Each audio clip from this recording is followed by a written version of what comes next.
just like that, we are live. So I'm live with Bill Holowaty, the COO of the world-renowned Miura Golf. So, Bill, thank you for taking time out of your day to come on and talk to myself and everybody that's going to be listening. It'll be a lot Well, of fun. Pete, yeah, a pleasure. Super happy to be with you. And, I think it's probably been a long time in the making, given the number of mutual acquaintances that we have. But everything good is worth the wait. So happy to be here today. I think Chip Usher, for everybody who's listening, who was on about 2 months ago, I think he's more anxious to hear this episode come out than anybody else. So I got to give a shout out to Chip and Usher Golf for connecting us. Chip is a wonderful guy and does fantastic work with golf clubs. Well, One shit, being let me Miura. just let me give a little love to Chip as well. Usher Golf. When I got started with Miura, almost a little over 20 years ago, was one of the first dealers that we had sent up. So obviously Chip was at the forefront of custom club fitting and custom club making. He's been obviously a tremendous dealer for us through the years. Certainly the most knowledgeable, or one of the most knowledgeable of all the dealers. Has hosted Mr. Miura in his shop, met him on multiple occasions. So, to have his endorsement, that means a ton to me. But our friendship extends beyond that. A couple old guys still hanging around this industry. Old or experienced? Yes, yes, Is a better way to yes, say it. yes. There you go. For those watching this, you'll probably recognize. I usually have a beard, and the reason I shade one, it starts to get warm in our area this time of year. We're in the 70s now, so it's not very comfortable to have a beard. And the second is I'm losing the pepper. It's mostly salt now, so it illustrates my experience. I'll call it that. Okay. Well, you go with that, Pete, because if it works for you, you might as well. Now, Miura Golf. When people hear that name, they associate it with the pursuit of perfection, extremely high quality, especially when it's measured against competitors, OEMs across the board. And then for many people, I don't know what the final count is as of today, but it's gone viral. The video on y'all's YouTube page where it shows the manufacturing, from the billets that come out to the forging process to the hand grinding to the meticulous attention to detail. So I guess for just to start and get us going, I just wanted to ask you about, because you've been there for, like you said, to 20 years or to 20 plus, and you've seen a lot.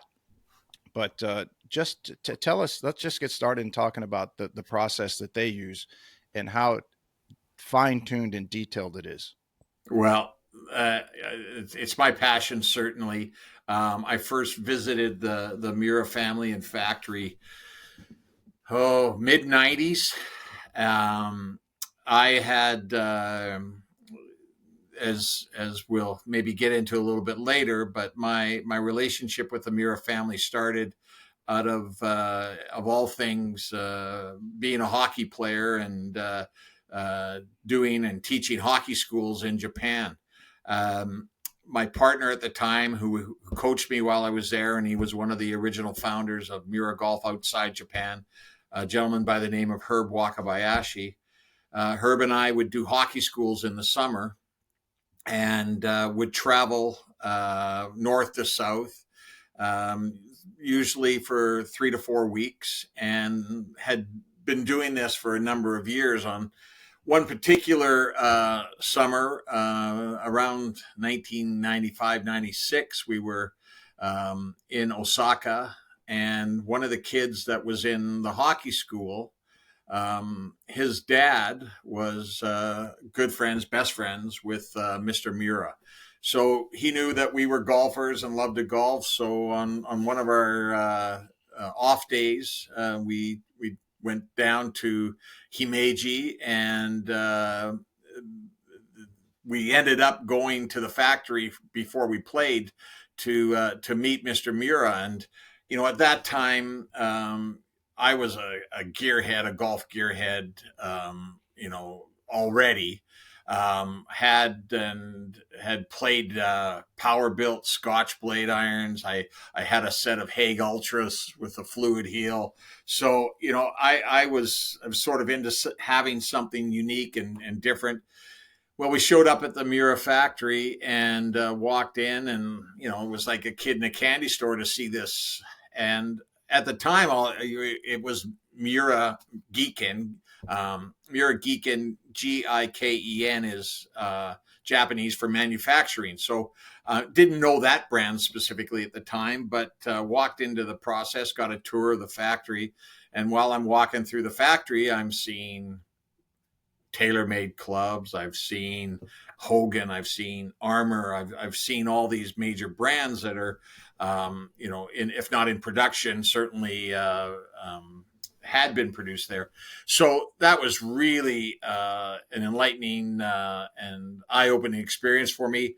On subsequent trips back to Osaka in the following summer, the summer after that, we always made a point of visiting Mr. Miura and the factory, and eventually got to the point where he made me a set of irons. I brought them home one summer, was able to show, friends and acquaintances within the golf industry here, local club professionals, all of whom were immediately blown away when they hit the club. What are these? What do you mean he makes them in Japan? What's the story? So, fast forwarding a little bit, five of us said that we've got to share this man's story with the rest of the world. And through, some patience, obviously some hard work, and patience from Mr. Miura himself and the Miura family, we slowly introduced this brand globally, based out of Vancouver initially, and grew like everybody would say catchphrase now would be organically, but we truly did. We went about it slow. We knew that we were guardians of something very special, and as we started to proceed and move forward, became more enlightened as to what made it different, which was the manufacturing process. And that's where, Miura was able to distinguish itself from other companies, other products. Mr. Miura would tell you, and has certainly ingrained that, his philosophy in me, that it's not about what we do compared to everybody else. It's about what we do. And there's lots of room for equipment and other manufacturers within our game. But if I phrase it in the Japanese or the English translation of the Japanese saying that Mr. Miura told me early on was, the good golfer will find me. And he's not referencing, necessarily the skill level of a golfer. He's saying, if I continue to manufacture clubs to the best of my ability with the attention to detail, tolerances, and performance that are worthy of the Miura name, then golfers will discover who we are. So, I think that's where we are today because we've adhered to that philosophy for so long. I don't know if I answered your question with respect to the manufacturing process, but that's a little background on where we got to, and we can delve into what part of that process is unique, unless you've got something that No, go you want ahead. to ask there. Yeah, go right ahead to talk about the uniqueness, because that is one of the key features that when you bring Miura clubs up to somebody, that's usually one of the first things that pops into somebody's head is, and if they don't, if they have heard of Miura, let's say they're not, a golf gearhead or fanatic or Yeah, club junkie, and maybe they play golf, but they do it as a hobby and they're not following it online or anything. But when they find out about it, that's one of the first things that they learn about, or somebody tells them. And it's always on correct. top of mind because it's such an important part of what the brand and the company stand for. So yeah, by all Well, means, please. describe? Okay, well that's great because I think you nailed it. You hit it right on the head. It's always been a challenge for us. Brand awareness. Not necessarily looking to acquire customers based on advertising dollars, but what we wanted and have always looked to do is produce something that um, stands alone with respect to comparisons with others in that category. Uh, the Miura manufacturing process is unique, without question. Our process doesn't lend itself to mass production, and there's a limited number of club heads that can be produced, by the factory, from the factory, in any given day, month, or week, month, or year. So, from that standpoint, the process sort of limits what we can produce. That's not necessarily, a problem that can't be overcome if we wanted to or decided to build a bigger factory. But this is still a unique 14-step process that the Miura family is intimately involved in. At this point in time, Mr. Miura, 82 years old, Mm. has the title of chairman of the Miura Factory, and still occupies the number one chair in the grinding line. Doesn't obviously get there on a day-to-day basis. Well, I shouldn't say he's not at the chair on a day-to-day basis, but he opens up the factory every morning at 5:30, and that's a testament to his dedication. Two sons, Yoshitaka, the oldest. Yoshitaka is very much like his father, an artisan. We'll tell you a little Yoshitaka story a little later here. And the Yoshitaka is his title is the managing director. He's the number two chair in the grinding line. Shinye Miura is probably would have the higher profile of the two brothers. He's technically the president, or not technically, he is the president of the Miura factory. However, he's got a business acumen, as opposed to the artisan acumen that his brother has. He's a designer. It is his responsibility for designing and the new models that we're delivering each and every year. So a unique dynamic there.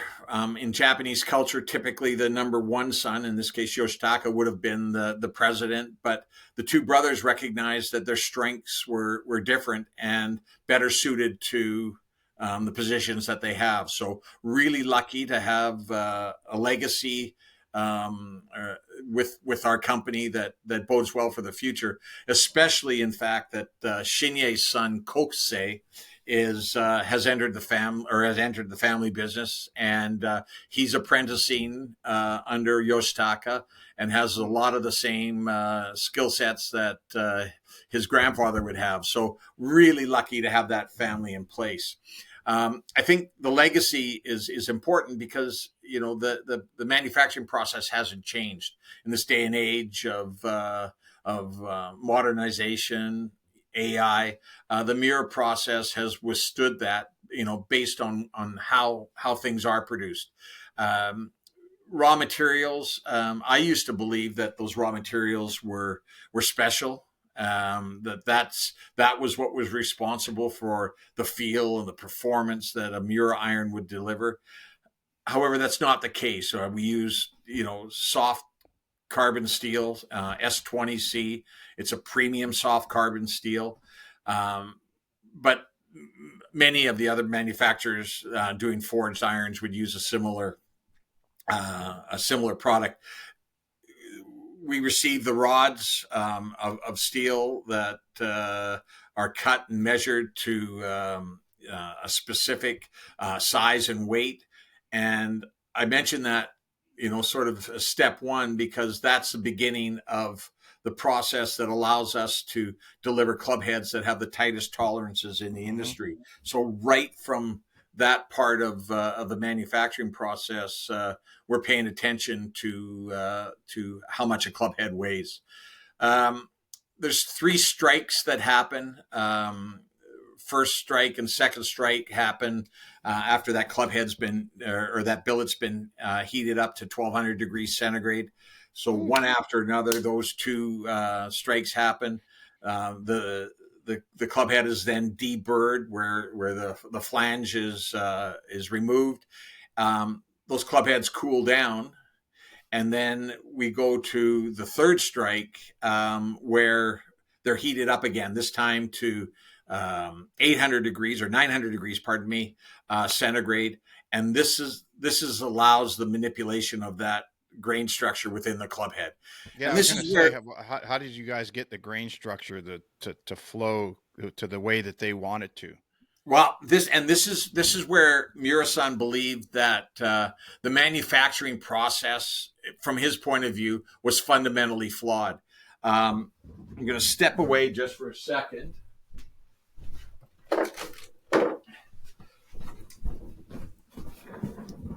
Okay, so with this club head, um, the Miura, when I say fundamentally flawed, typically when a forged club head is made, the hosel is part of that process. Mm-hmm. Well, Miura-san believed that if I have to protect the hosel through the process, meaning, take care not to bend that, to damage that, it wouldn't allow me to heat the club head itself to that temperature and manipulate that grain structure. So what he believed is that if I eliminated the hosel in the manufacturing process, that would allow me to put a precise amount of heat, precise amount of strike force beyond that head, essentially manipulating that grain structure, making it much tighter. Now, we'll get into this a little bit later. He then developed a proprietary process whereby the hosel, which was also milled and pre-drilled and attached by a spin forging process. I'm sure that we can share that video at some point, Pete, after the fact, or put a link to it. Yeah, But it definitely put a link. actually spin forges that to the head. But what's ended up happening in this process is, and the sort of the picture in your mind that I like to share is, everybody else, well, not everybody, but the industry as a whole, under magnification, that grain structure might look like a glass jar filled with marbles. Uniform, unique, like everything that you would want. But there's still a little space between those marbles. Mm-hmm. And this is a little bit of an exaggeration to show where we're going with this. But when you hit the ball with the glass jar filled with marbles, there can be a little vibration. That vibration travels up through the shaft into the grip. It's what you feel in your hands, and that's the feel that you have. The Miura process, especially in this third strike, what we've done is taken that glass jar, and instead of being filled with marbles, the grain structure resembles a jar filled with sand. So now there's no voids or spaces between those grains.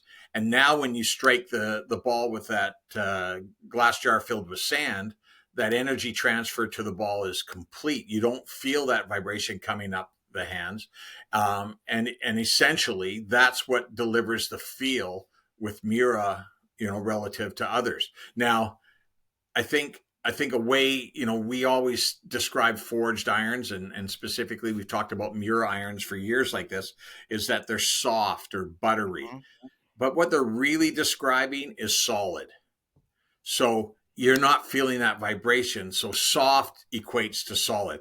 And I mean, from a hockey player's point of view, it's the difference between a slap and a punch. And that's what delivers that Miura manufacturing process is what delivers, that uniqueness, that feel, that sound. Those things all come back to that.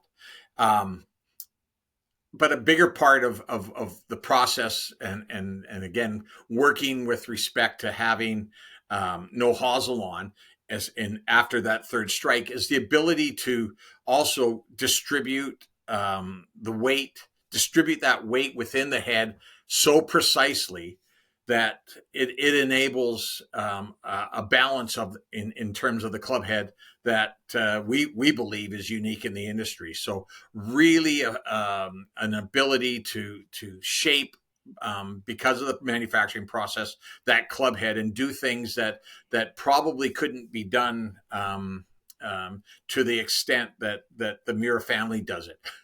You've seen our club heads over the years, be it our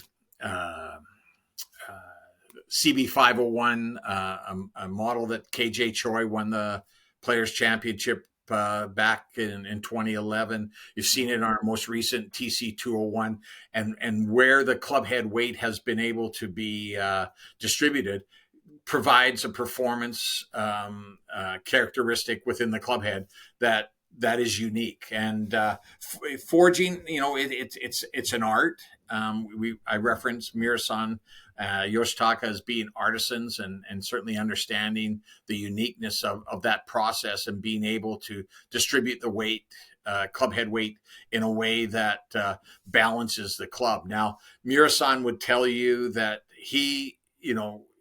and this is why I think we've really been able to establish strong relationships with club fitters, because Miura-san recognized that although he can give you or give the golfer a perfect club head, he needs shaft, he needs a grip, he needs someone who can assemble that club, put everything together that delivers, arguably what is the best golf club in the world. So relationships with club fitters, relationship with shaft manufacturers, grip manufacturers, they all contribute to the final product. Obviously, it starts with the club head, but the uniqueness of the process, the use of multiple sets of dies throughout the process, be it pressing the grooves into a club head, be it the stamps, identifying the Miura logo and the model, be it the number on the sole of the club, all done with dies during the process. And we haven't even got to the finishing side of the factory where, again, the tolerances are adhered to, and very proud of the fact that when that club head leaves the factory, plus or minus half a gram is what we strive for, and ultimately that's what we're delivering. Yeah, it's amazing. I spent about 3 years doing club fitting, and we would take the club. We do a lot of reshafting. Yep. And depending on the design of the head, so the heel to toe length, the top line to sole line height, the hosel depth, hosel length, all those things played a factor in the rate of closure of the club head based off the center of the axis of the shaft, how it was going to function, launch, all these things. And the guy I learned from never used a launch monitor.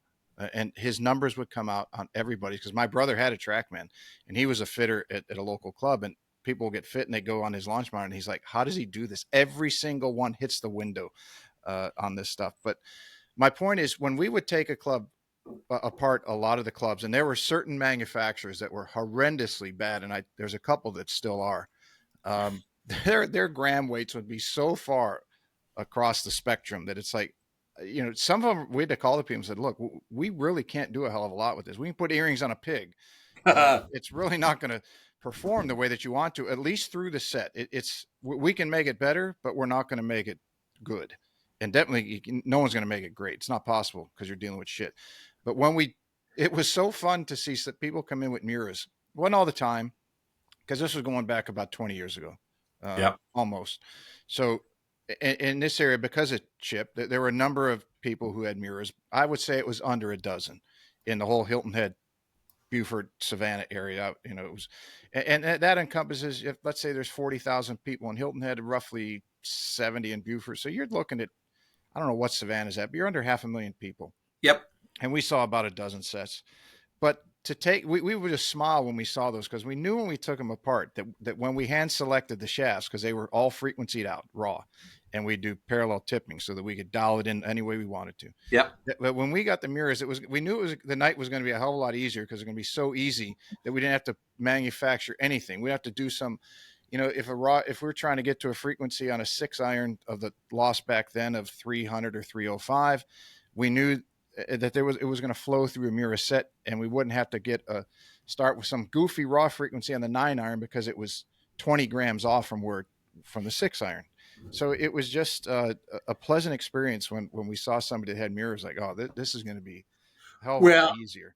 yeah, Pete. I mean, I heard stories. I mean, and my background, certainly wasn't. I've been fortunate enough to be around the Miura family and factory, and lots of really good club fitters. One of the original Miura guys that taught me a lot was a guy named John Hadfield.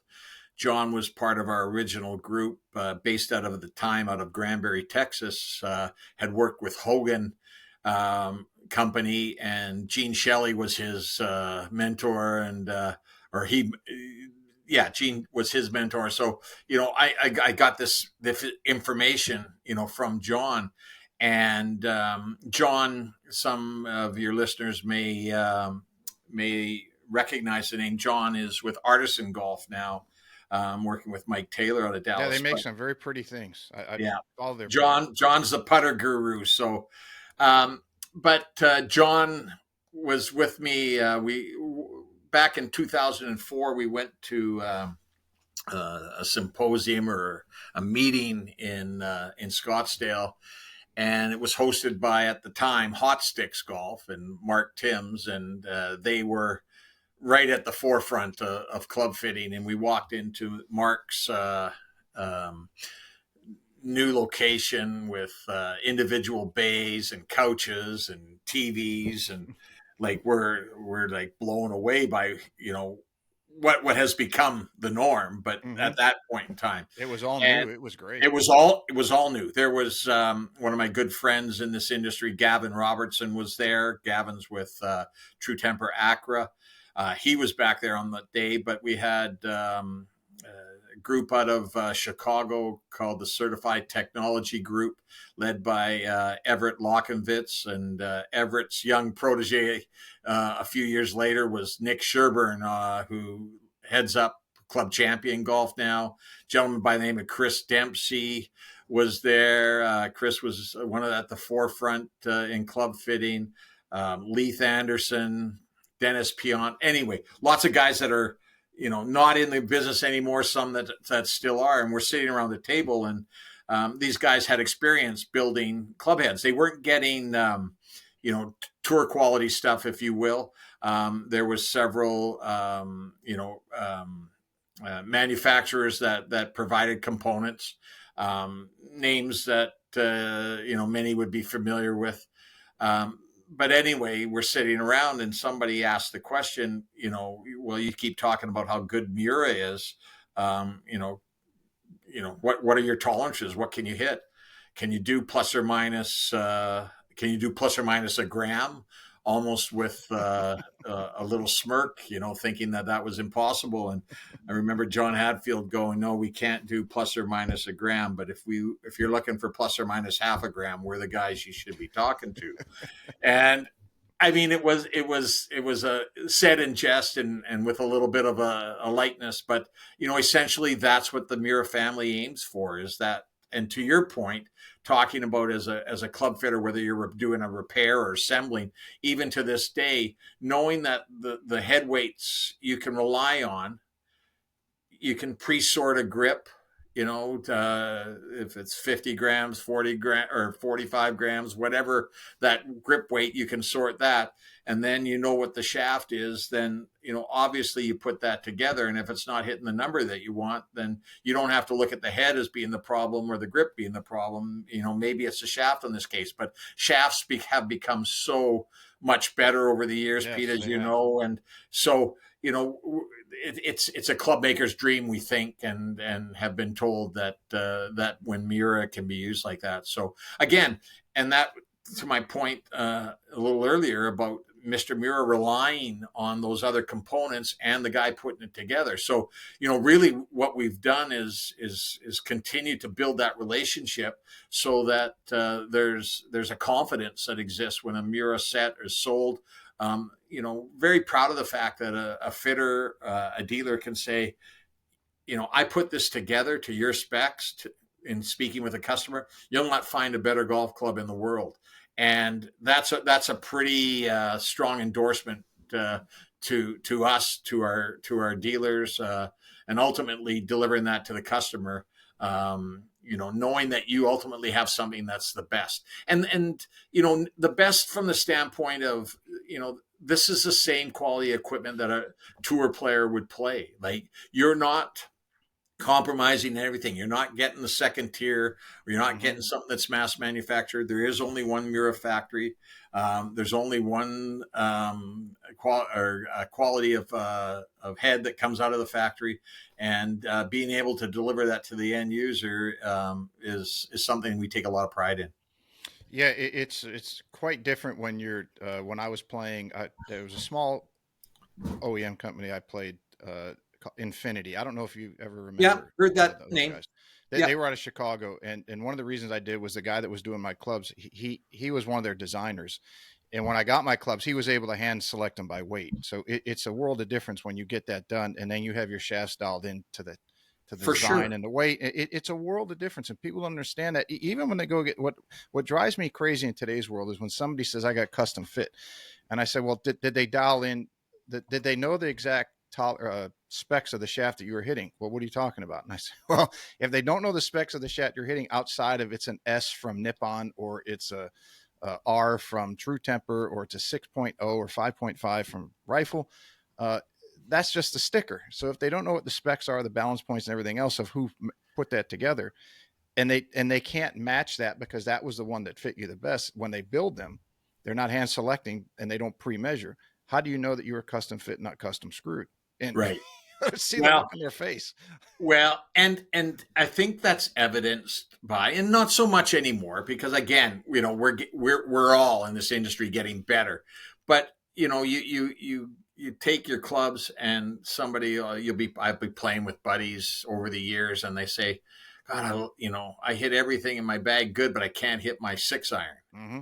And to your point, you take that 6 iron, spec it out. Well, everything else was a swing weight, D2, D3, whatever, and the swing weight of that 6 iron, be it from the head weight or be it from the balance point of that shaft, was C9 or something.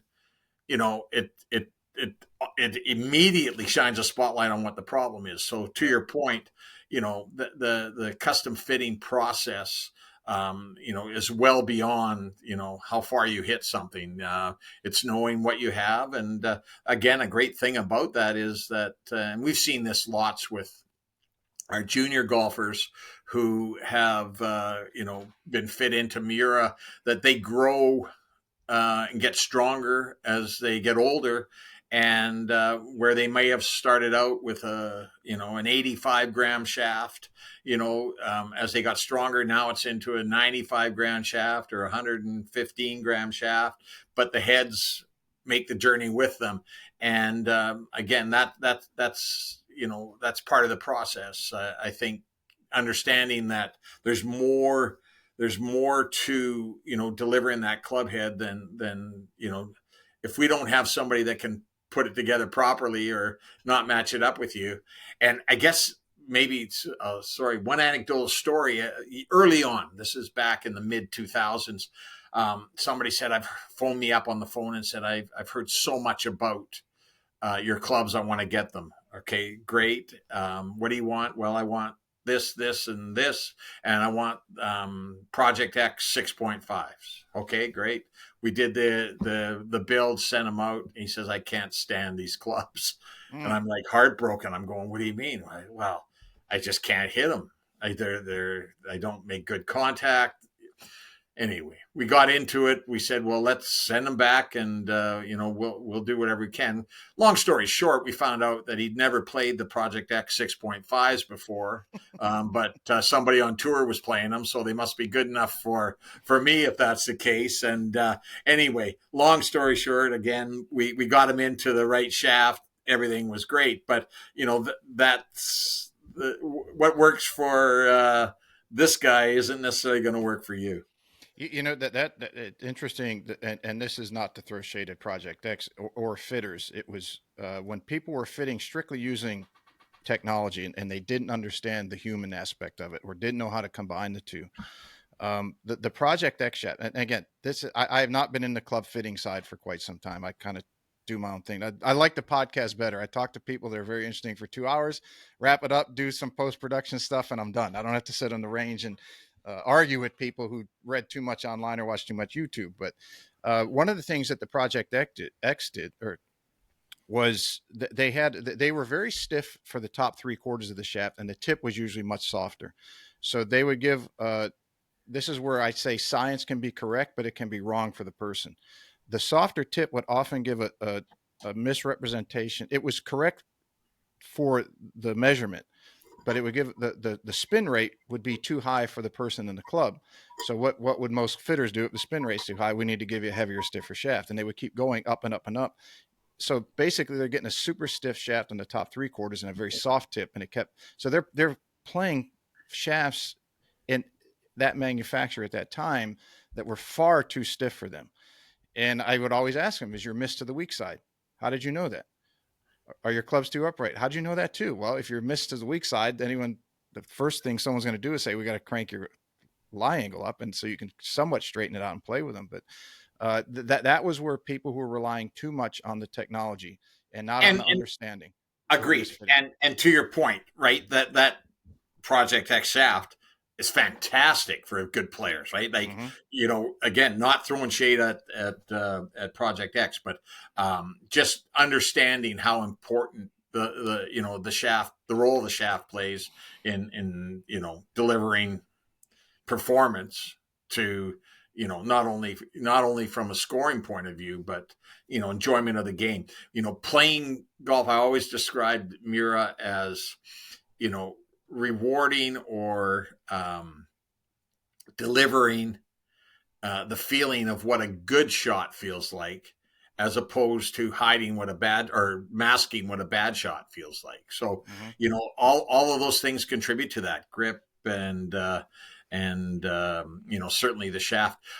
Early on, in the club fitting world, there was sort of a contradiction happening about the whole fitting process, and do I need to have custom fit clubs? And there was one theory that dealt with go to your PGA professional, work on your swing, get the fundamentals down, then we'll build a set of clubs to you, and then you'll know that the clubs are right for what you're trying to achieve. And if things go sideways, it's not the club's fault. It's another trip back to the PGA professional, get that tuned up, and away we go. Certainly logical beyond overthinking it. And the other theory was, I'm not going to be there for to see my pro all the time. This is how I swing. I'm going to stick with or dance with the girl I brought to the ball here, and we'll fit according to that. So I don't think either way is necessarily wrong, and there's room for both, but it involves a conversation for sure. Mm-hmm. One thing that I was very anxious to ask you about uh, is, and I'll preface it with giving what I learned about clubs and irons in particular is that if the tolerances, and let me back up to say this on the two brothers, just not to go back too far, but I think it's Yep. fantastic that you've got one brother that seems to be more engineer minded and the other brother that seems to be the artisan, the creative side of things, and they follow the mantra that their dad started, and it's good that he's still there, that he maybe has to hit them upside the head once in a while and say, hey, remember, this is what our company is and what we stand for and what we represent. I'm sure that at their age now, they don't need that, the kick in the rear end or the slap upside the head. Correct.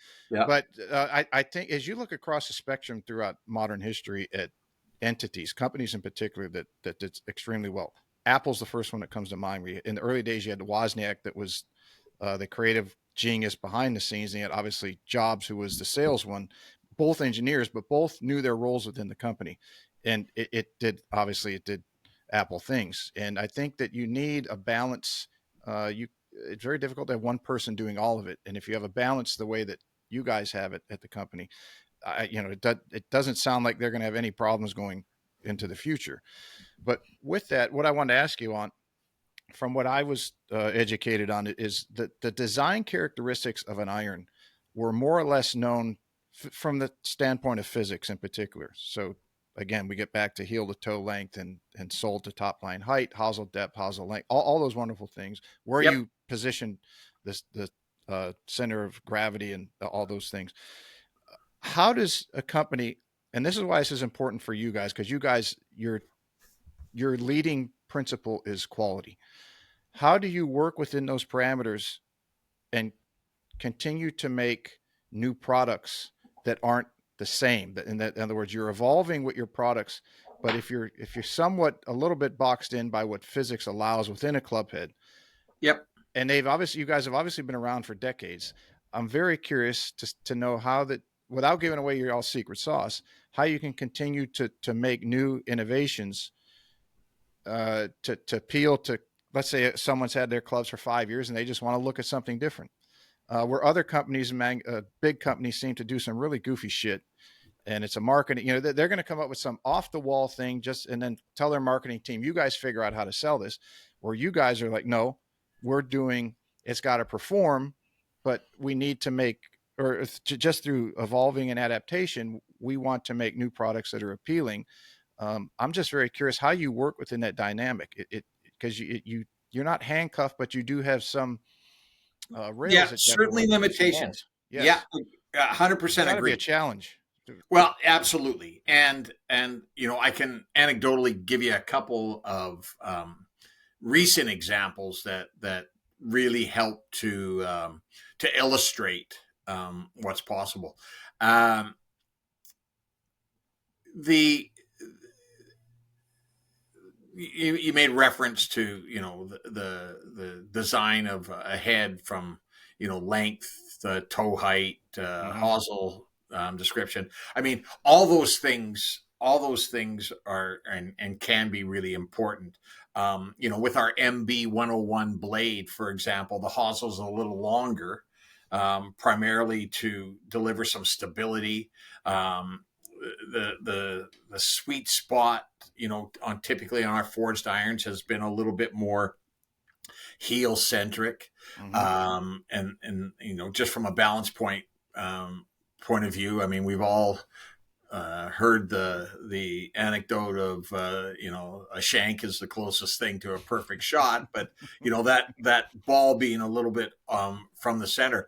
But interesting enough, this can be maybe illustrated by talking about the collaboration that we had with Jack Nicklaus recently.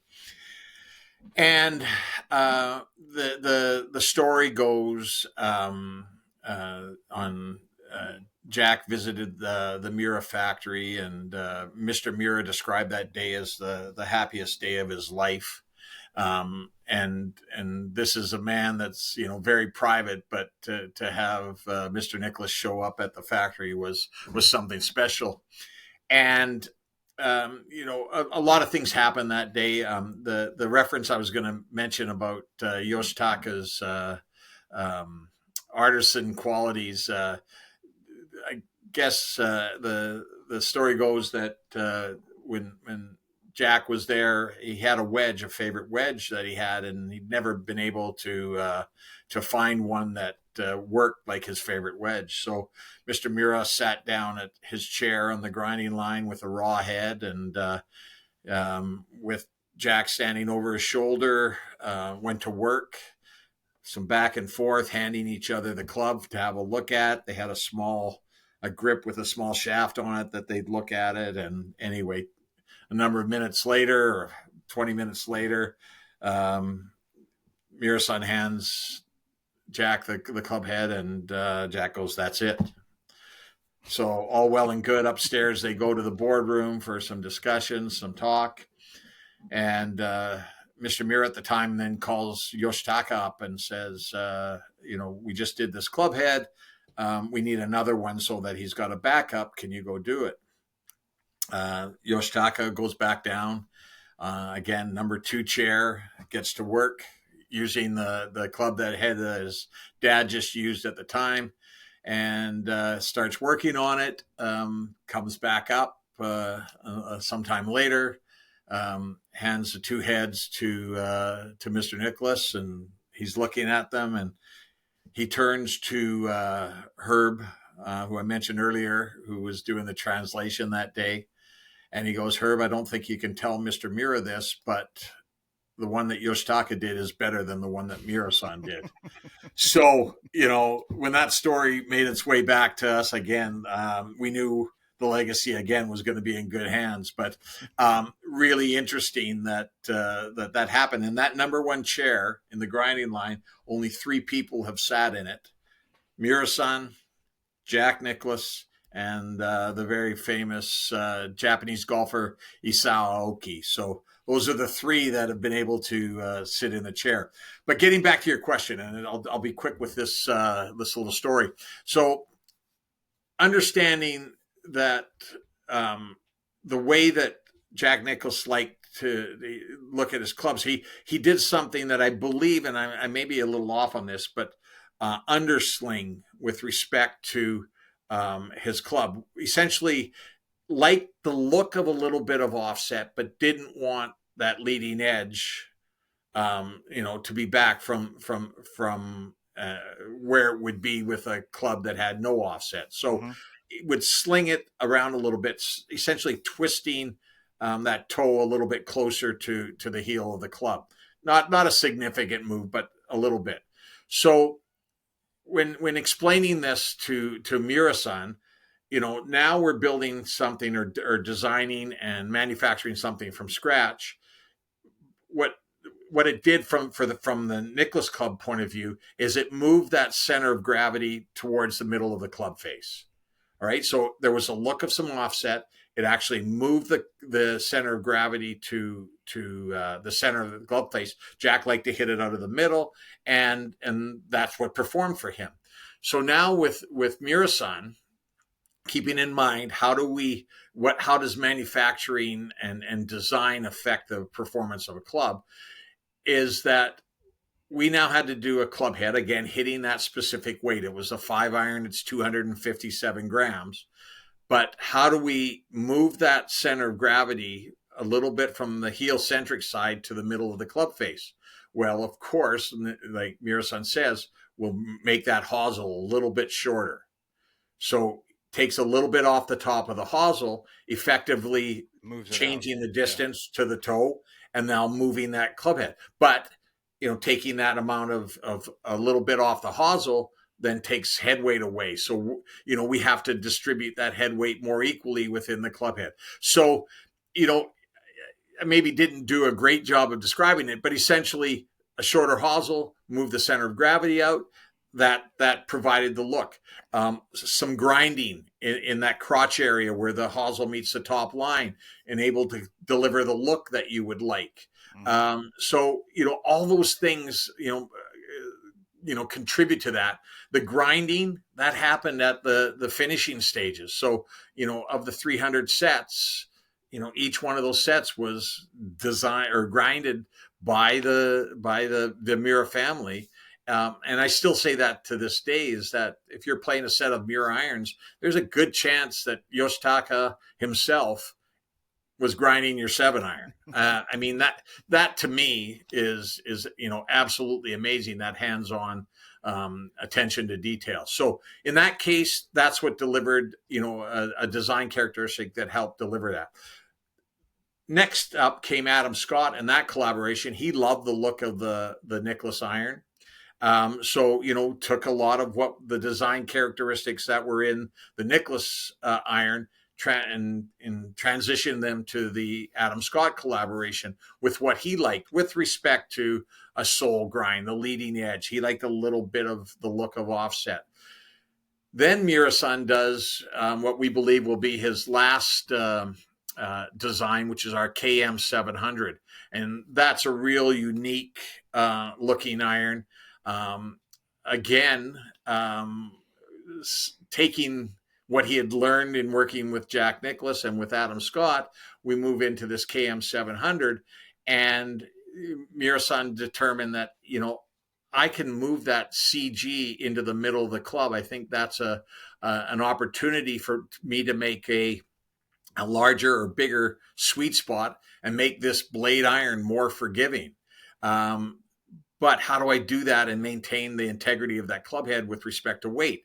And you can see in the toe section, I wish I had one here with me, I don't, but the toe section of that KM 700, there's a little scallop out of it. And it all has to do with distribution of weight, allowing that club head to come to square at impact. And so that little scallop that came out of there, that's weight coming out of the club head, but redistributed in other areas. Sole of the club, right? Making the blade a little bit longer. Again, hitting that 257 gram 5-iron head weight, but a totally different look and shape compared to our MB 101 or the Adam Scott iron or the Jack Nicklaus iron. So one of the things that I think is always amazing to golfers when you can discuss this part of it is that, that 5-iron, whether you're looking at our CB 302, whether you're looking at the KM 700, whether you're looking at that Jack Nicklaus collaboration, those 5-irons all weigh the same weight. They look different, but they all weigh the same weight. So how do they get there, right? And the Miura feel and performance, which a forged iron, is able to deliver, it's not limited to that blade. You can have that Miura feel, whether you play the mid-size head, whether you play our baby blade. I mean, that's the consistency that we deliver. They all look different, but all of them, through that design has been able to allow us to distribute the head weight in the proper areas, to deliver the feel, the performance, the consistency. And then, we'll talk about maybe briefly a little later, our TC 202. You can see a little bit of a scallop out of the toe of that iron. Again, taking lessons learned from the KM 700, which ultimately went back to the Nicklaus look, and that TC 202 with some our T weight bar in the middle of the club, back of the club face, which allows for again the perfect positioning of head weight within that club head, allowing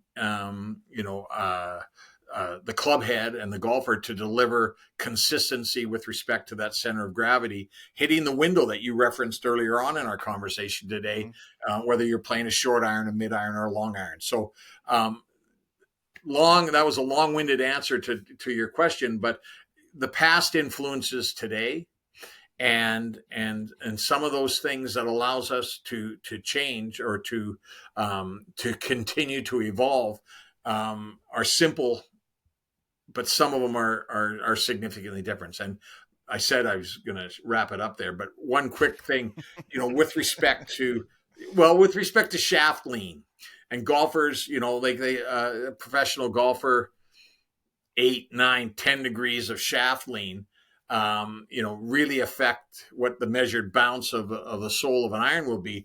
And one of the innovations that has really helped us deliver golf club performance, in the recent past, has been what we have called the Y grind, Y for Yoshitaka, and that's that leading edge grind that you'll see on our irons, allowing for that crisp contact, a little bit of relief off the leading edge, and usually correct, about a degree, leading edge degree and a half. Yeah, and trailing edge, and so that the evolution of that, has really helped in the performance of the club. But it's not as simple as just grinding, that leading edge. There's, again, still has to be some integrity for that club head wanting to get to squared impact. So lots of little things that happen that you may not, take and recognize, from one model to another. Like, well, there's not a big difference there, but yeah, there is. When you really get down to the fine details, there's a lot that has gone into it.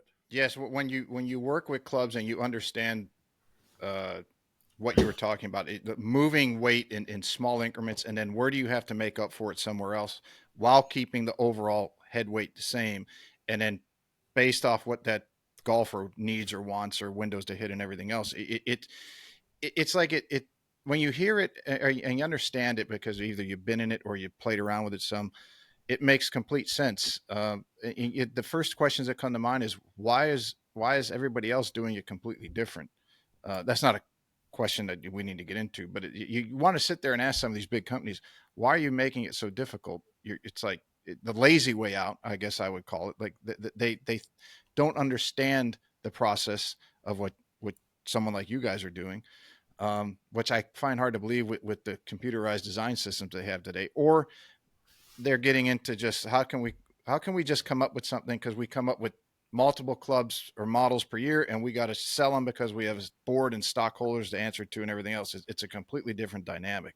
That might be the answer. I Wait, don't know. yeah, I think that's fair comment. It's still a business, Hmm. but one of the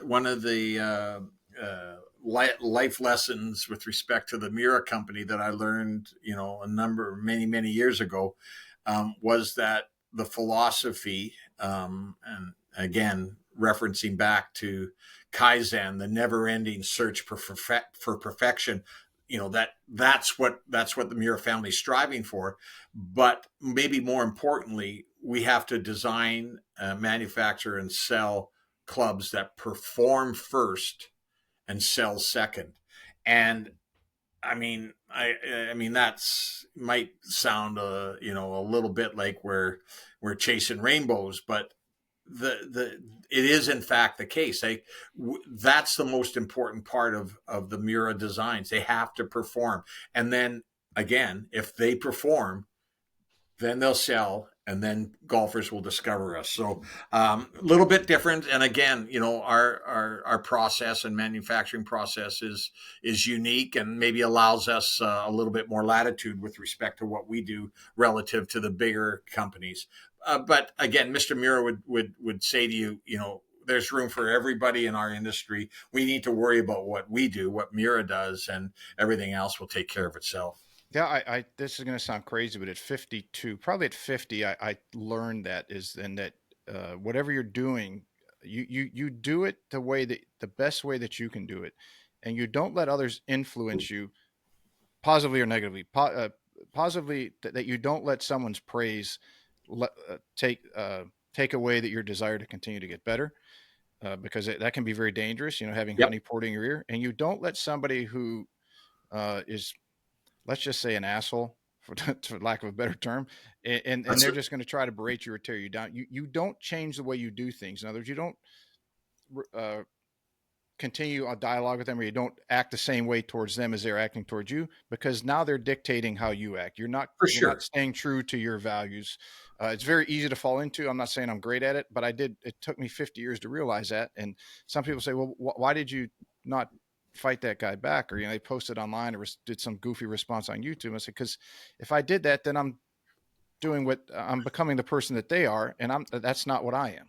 Yep. Yeah, I've made Yeah, a commitment in my life to do things the best I can. I might not always be right, but I'm going to try to. If I'm wrong, I'm going to try to fix it. and I think that business, or that life philosophy, mirrors business in many respects, because um, you know we me specifically has always tried to resist the temptation to jump into the deep end of the pool with all the other big guys, right? Like, Hmm. we know we can compete, but is that where we want to compete? So um ultra premium is a description that gets thrown around a lot. We believe that our process It's consistent and unique. So what's our core competency? Stick with it. Do what you do. Do it the best you can, and that the good golfer will find you. How does how do you keep is it patent international patent the forging process, or how do you keep others from either replicating or trying to replicate what you do, and is it even possible to replicate it given Mr. Mura's experience? Yeah, I mean, I've been asked that question, and and again, I think it comes down to um, maybe let me step back a bit. I think we've been very open, and certainly in recent years, with sharing the manufacturing process and delivering through video access into the factory. Hmm. You referenced, YouTube videos.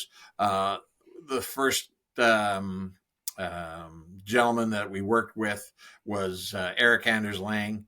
Eric and I had been communicating for, I don't know, 4 or 5 years before we eventually got over there with the adventures in golf. And now he's now doing Random Golf Club, some great content on Breaking 90 as he recently played the Sawgrass and had a video there. But Eric came in there and was able to show you know golfers and gearheads alike, what the process looked like, and certainly, um, to answer your question, the uniqueness of that process with respect to some proprietary designed machinery. I think ultimately doesn't lend itself to mass production. And we mentioned that earlier. Like you just, there's a limited amount that you can do. And I think from the standpoint of trying to mimic what we do, would involve, just an investment in infrastructure and capital costs that would make it prohibitive. That being said, it still has to be function as a business, right? And one of the challenges that not only Miura Golf is facing, but all excuse me, companies, manufacturing companies, I think are facing is finding craftsmen, Hmm.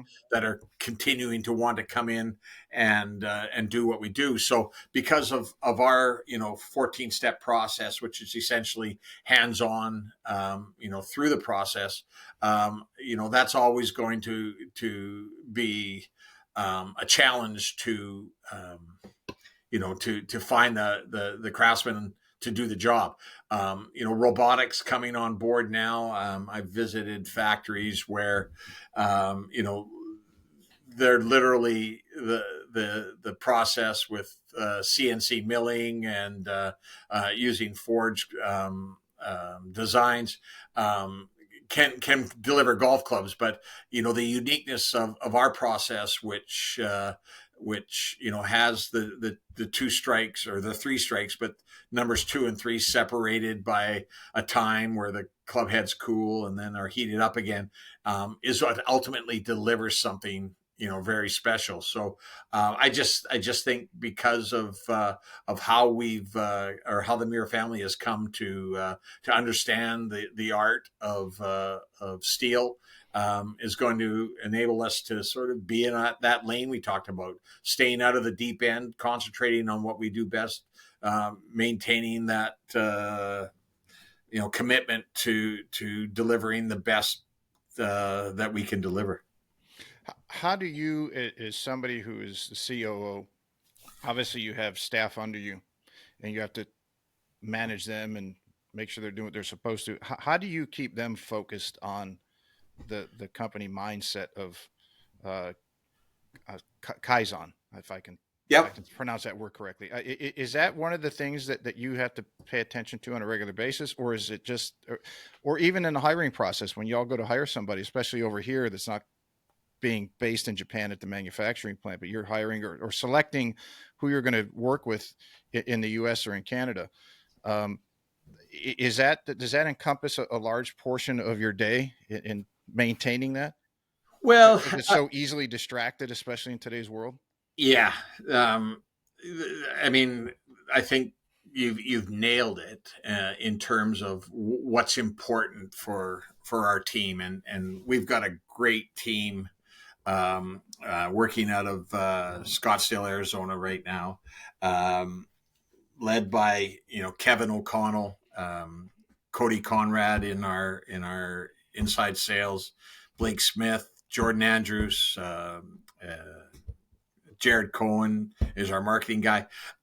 I mean, essentially, the easy, quick answer to this is let me take you to the Miura Factory and hang out there for a day or two, and you'll see what it's all about. And unfortunately, that doesn't always work, in terms of making it or our team available to do something like that. So a lot of it happens, I think, by osmosis. Like being able to hear conversations that happen, to hear anecdotal stories, just like we're talking today. Part of the hiring process for Miura Golf has evolved into Miura University, where I get to spend time with new hires and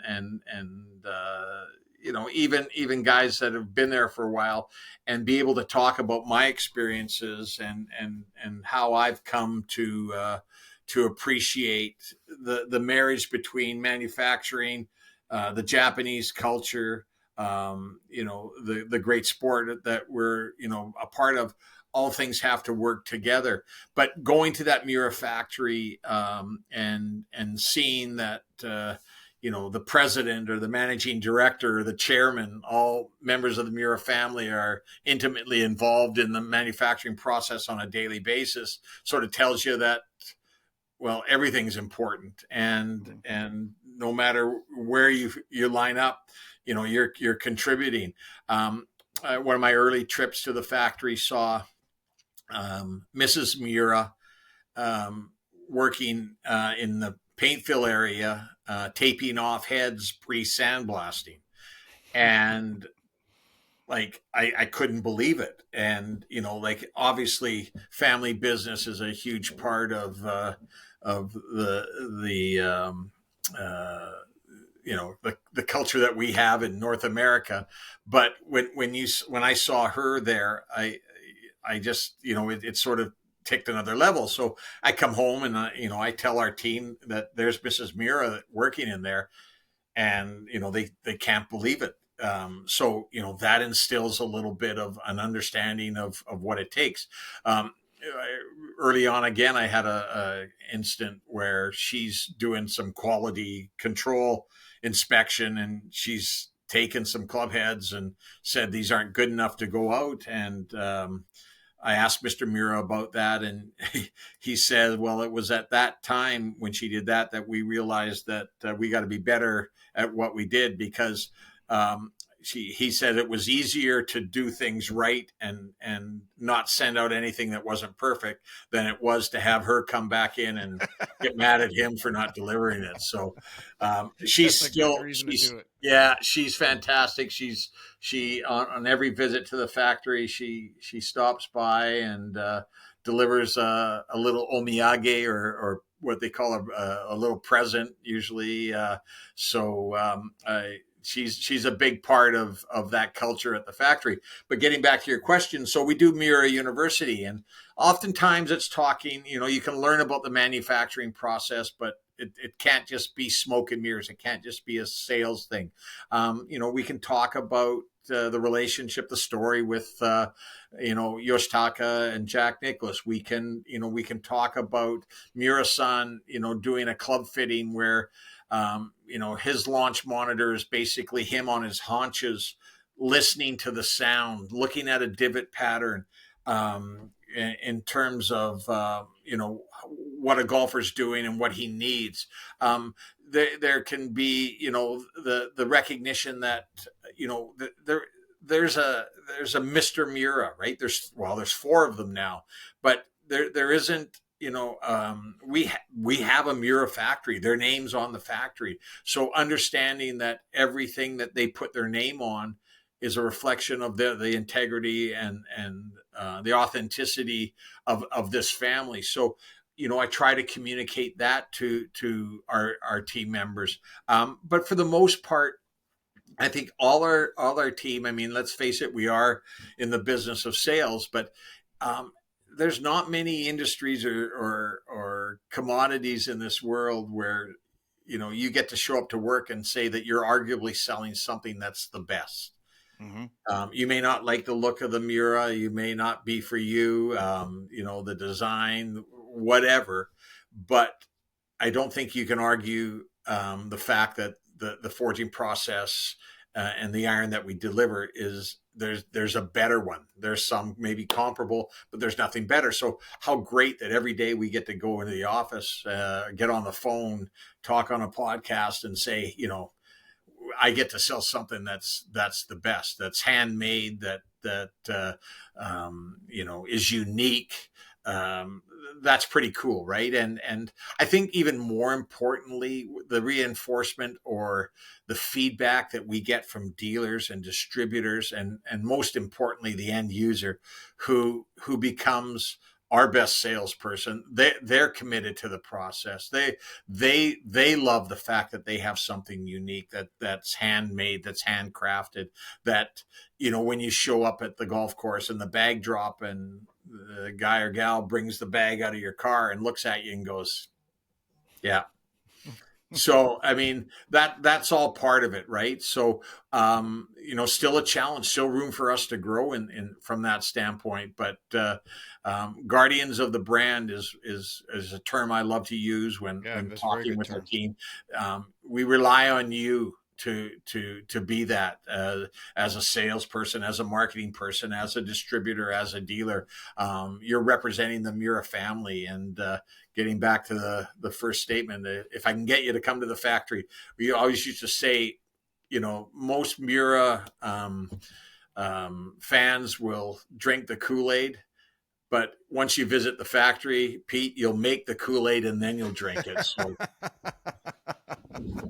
Yeah, would that be the same process that you would use for yourself or anyone in the company that is doing good work, but you use these things and remind everybody, yourself included, to how to avoid the comfort trap? I mean, it could be very easy to fall asleep in your own head because you know that everything uh, is done a certain way, and it's very easy to say, okay, I've learned this. I've been with the company for X amount of years, and I can coast because I'm good enough. How do you keep the employees and even yourself as a position of upper management from getting too comfortable and maybe coasting?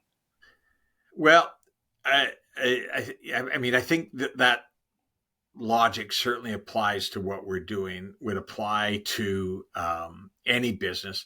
I think, from my point of view, having a sports background has been instrumental in my career. Mm-hmm. Um, certainly recognizing the importance of team. That we don't marginalize any position within our company. Everybody's contributing.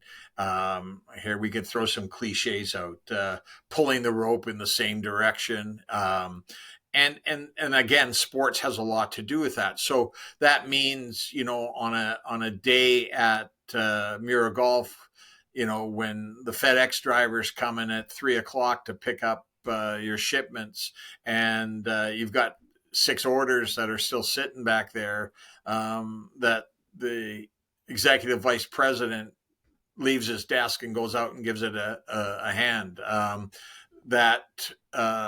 You take the time to pick up a phone call and or talk to a customer, an end user, and you can lead by example. And I think that's the most important thing.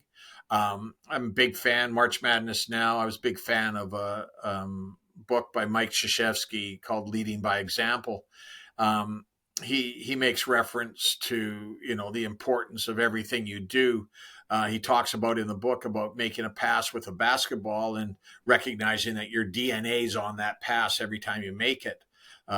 He tells an anecdotal story about his Polish grandmother in Chicago making chocolate chip cookies, and suggesting that she put 3 chocolate chips on every cookie, and that if you got a chocolate chip cookie with 2 chocolate chips on it, she didn't make it. And that's the same type of passion that we want to instill. Even though it's a Miura name on there, your DNA's on every point of contact, whether it's with a customer or a dealer. And if you can deliver that type of passion, in what you do on a daily basis, I think it's contagious. And so that's what we're trying to do. That's at Miura, University. Talking anecdotally, like sharing conversations that you've had with customers, sharing, these stories that exist. I mean, if I can feel the passion, I would hope that if you can grasp a little bit of it as well, it'll serve you well. And because again, as I said, to wake up every day and be able to talk about or sell the best forged iron in the world, that's a pretty good spot to be. Yeah, I think that Mr. Mura's concept of knowing who he was, what he was doing, and what he wanted to accomplish, and how he wanted to accomplish it from day one. That he had the idea, that he obviously saw the industry not adhering to that. That he said, "This is the way I am. This is what I'm going to do, and this is what my company is going to represent." And holding to that, I would have to assume that they had challenges from the early. There's always challenges, but especially in the early For segments of sure. implementing their his vision.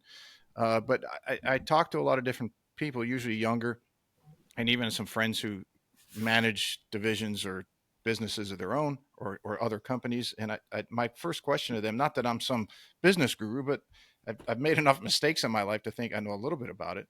I asked them, I said, well, what do you, or what do your company stand for? Because if you can't answer that question, that is the guiding light that is going to pull you through the tough decisions. You maintain that vision, and you don't deviate from that. And you hire people who you're going to attract people who have that same type of mentality, and it's going to make your hiring process somewhat easier, or your management of your employees, because you're going to draw people who want to accomplish things the way that you're looking to accomplish them. So it seems like the entities and the businesses that do those things, they make from day one, this is what we do, this is why we do it, and this is how we're going to do it. That's understood and everybody buys in, it makes things, I'm not going to say it makes them easy, but it makes hard things sometimes more efficient. When people who don't know those things from early on, and they don't even find them out later, it just seems like they're chasing their tail because they don't have a direction to go. They're always kind of just reacting to their market or their industry or their field. And it makes things much, much more difficult and much less efficient from what I've seen and experienced myself. Yeah, I mean, again, what you just said, it just points me right back to analyzing sports. The best athletes today, like the ones that are champions, they establish the bar in terms of what it takes to get to a certain level and then maintain that level. And if you're not willing to rise to there, then then you can find a different team or Mm-hmm. organization. But it's more than that. That culture is like, it's not about how many you sell necessarily. That'll take care of itself, if you're doing things the right way. And the culture is such a, it's an easy term to throw out there, but when you find it, right, when you grasp hold of it, and you have within that company or team, everybody working, for the same reason, then that's pretty special, right? That's where it's fun to come in there every day.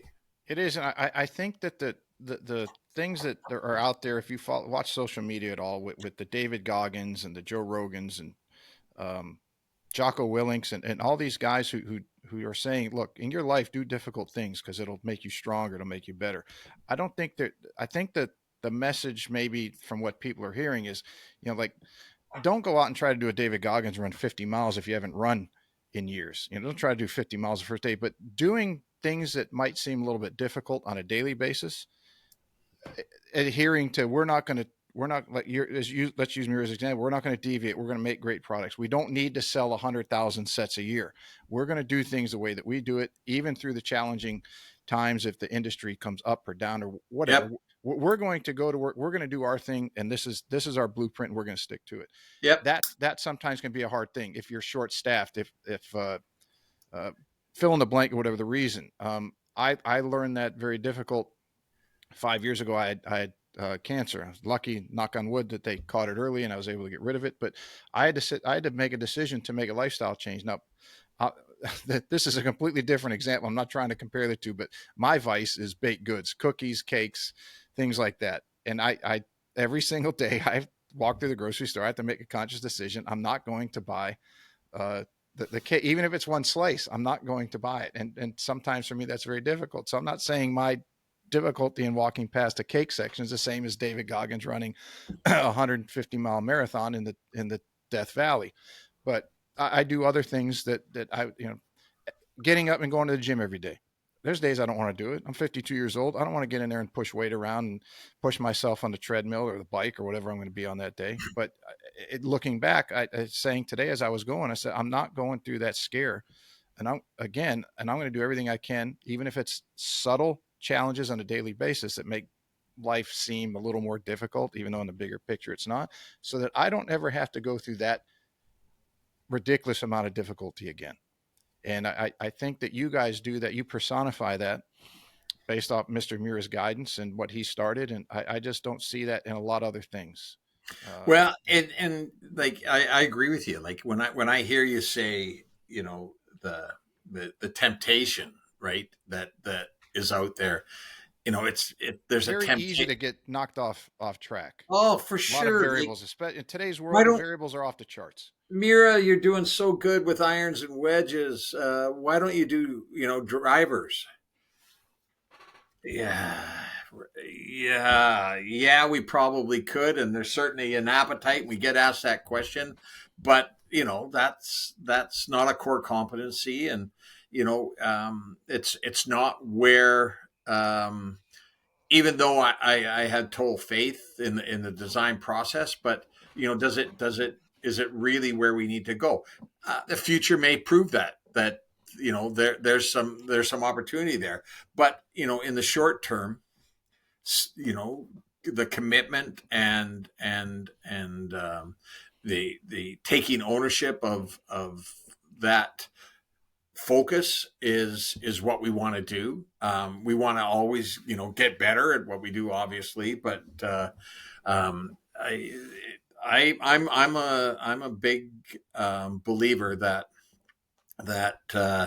um, focus and staying in our lane is really an important part of it. And we still have lots of growth opportunity. I mean, there's still many golfers that have never seen a Miura club in person, that have never picked one up and waggled it. And I mean, we have made huge strides from that standpoint with some of our partners, off course retailers now that we're dealing with, that are going to give us visibility for thousands of more golfers. But at the end of the day, we're gonna stay true to who we are and what we do.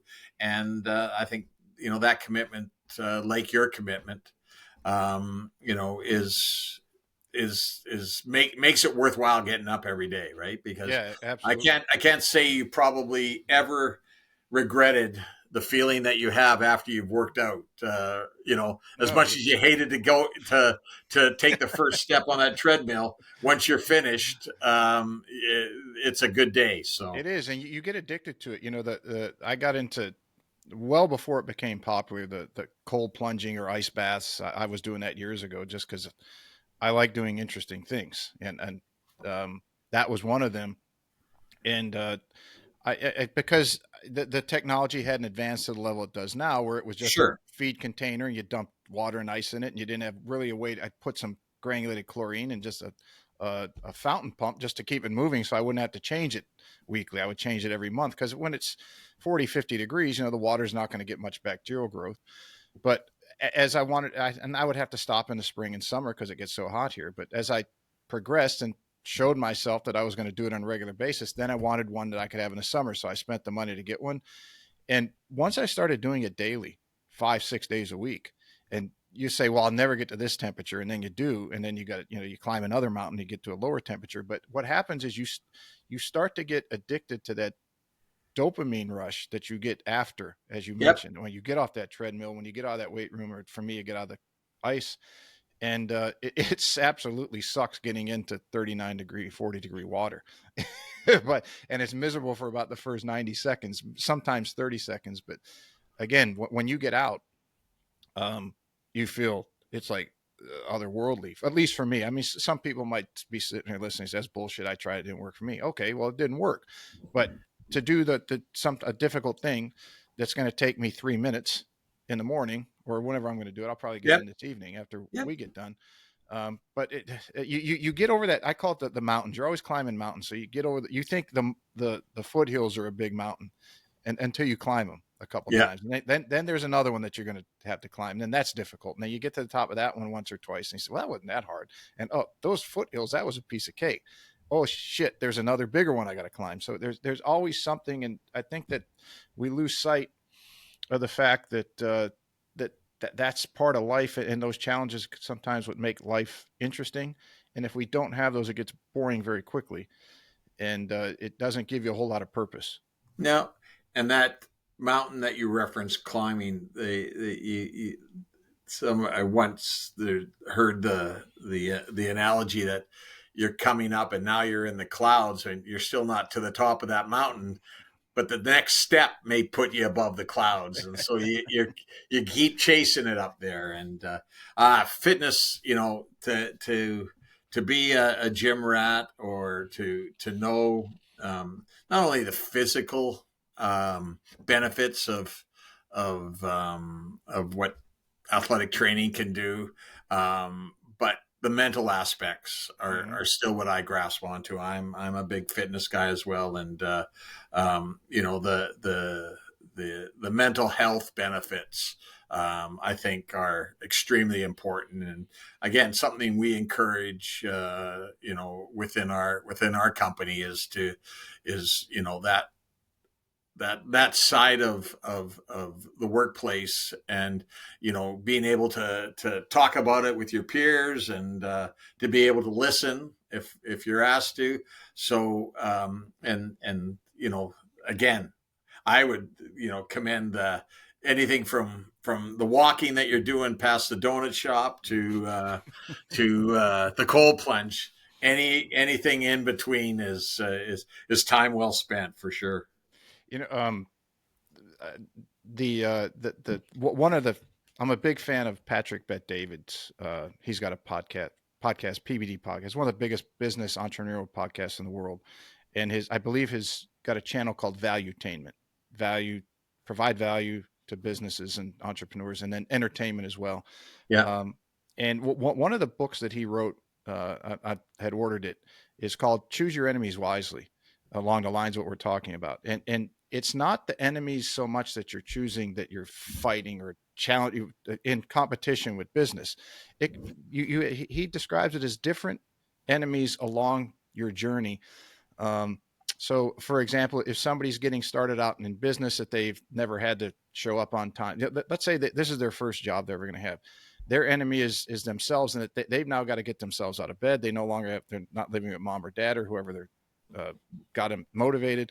That they now have to show up on time. They have to actually do things, and then as you progress through the business cycle, the next so you're your own worst enemy at that point. Your next Yep. own worst enemy would be yourself. And that, let's say you start making, I think he has it tiered based off a business or a person, how much they're making, that this usually falls into place. So let's say, I think it's once you get into six figures up to about a seven figure, that your enemy can be complacency, and you're saying, "Hey, I'm doing good now. I've climbed that uh, Yeah. that first mountain.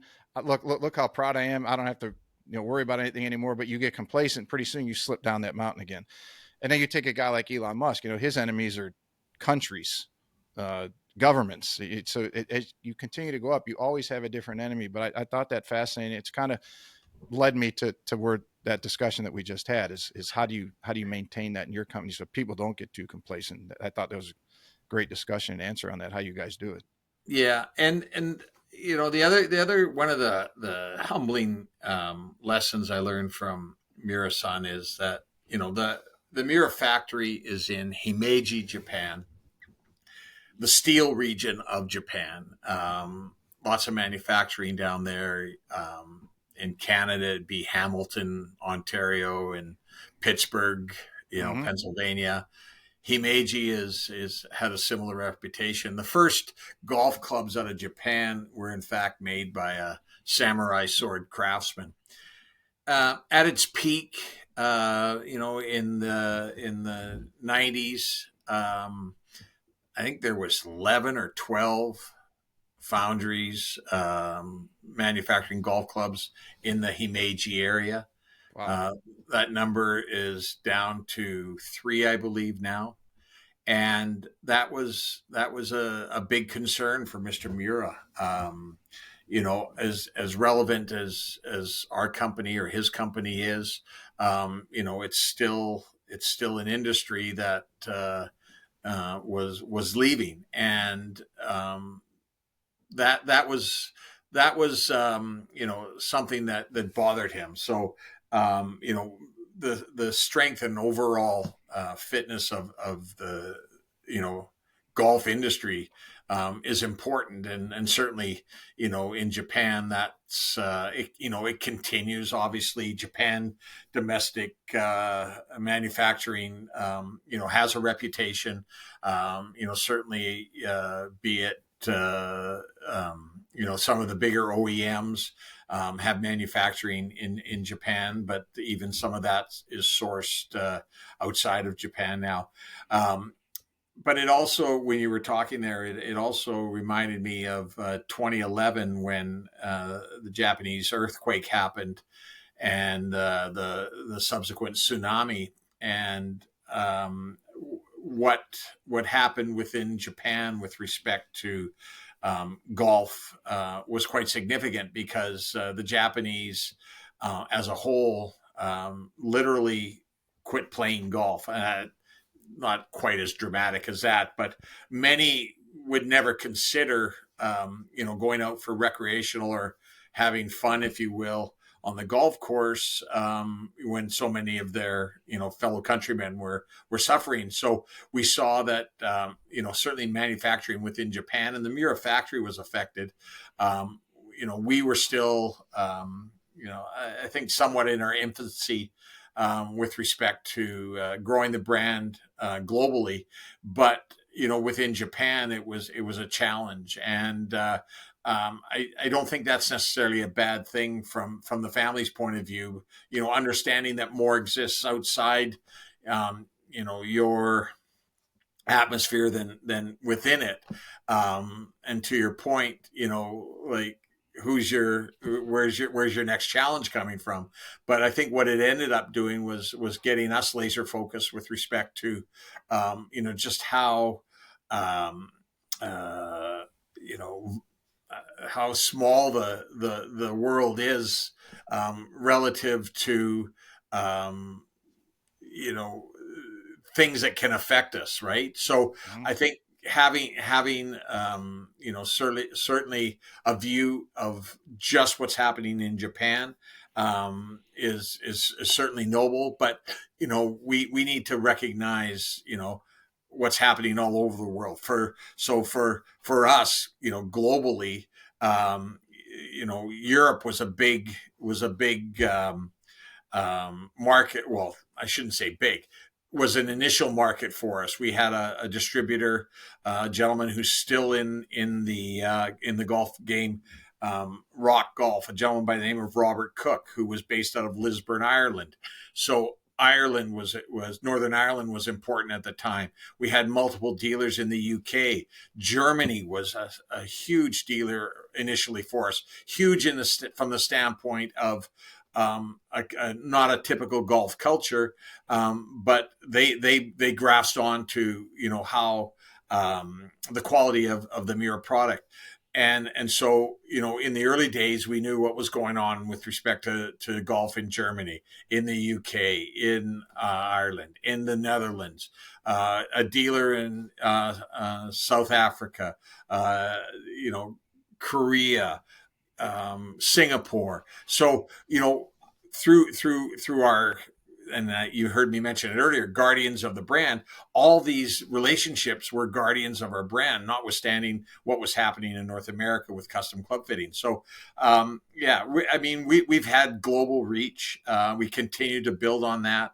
Now with distribution in, again, all over the EU, the UK, Australia, Korea, new dealers in Vietnam, in Malaysia, Indonesia, obviously Canada, the U.S., Mexico. I mean, we're really lucky in that sense, and it really shows how small the world is. But we're very proud of the brand, and continue to work to get it into the hands of more golfers so that they can truly experience what perfection might be. Yeah, it's very cool, very interesting to hear how you guys do that and how you grow and pay attention so that your distributors are covered, are protected or brought in as a part of the member of the family as well, and not just somebody that you're doing business with.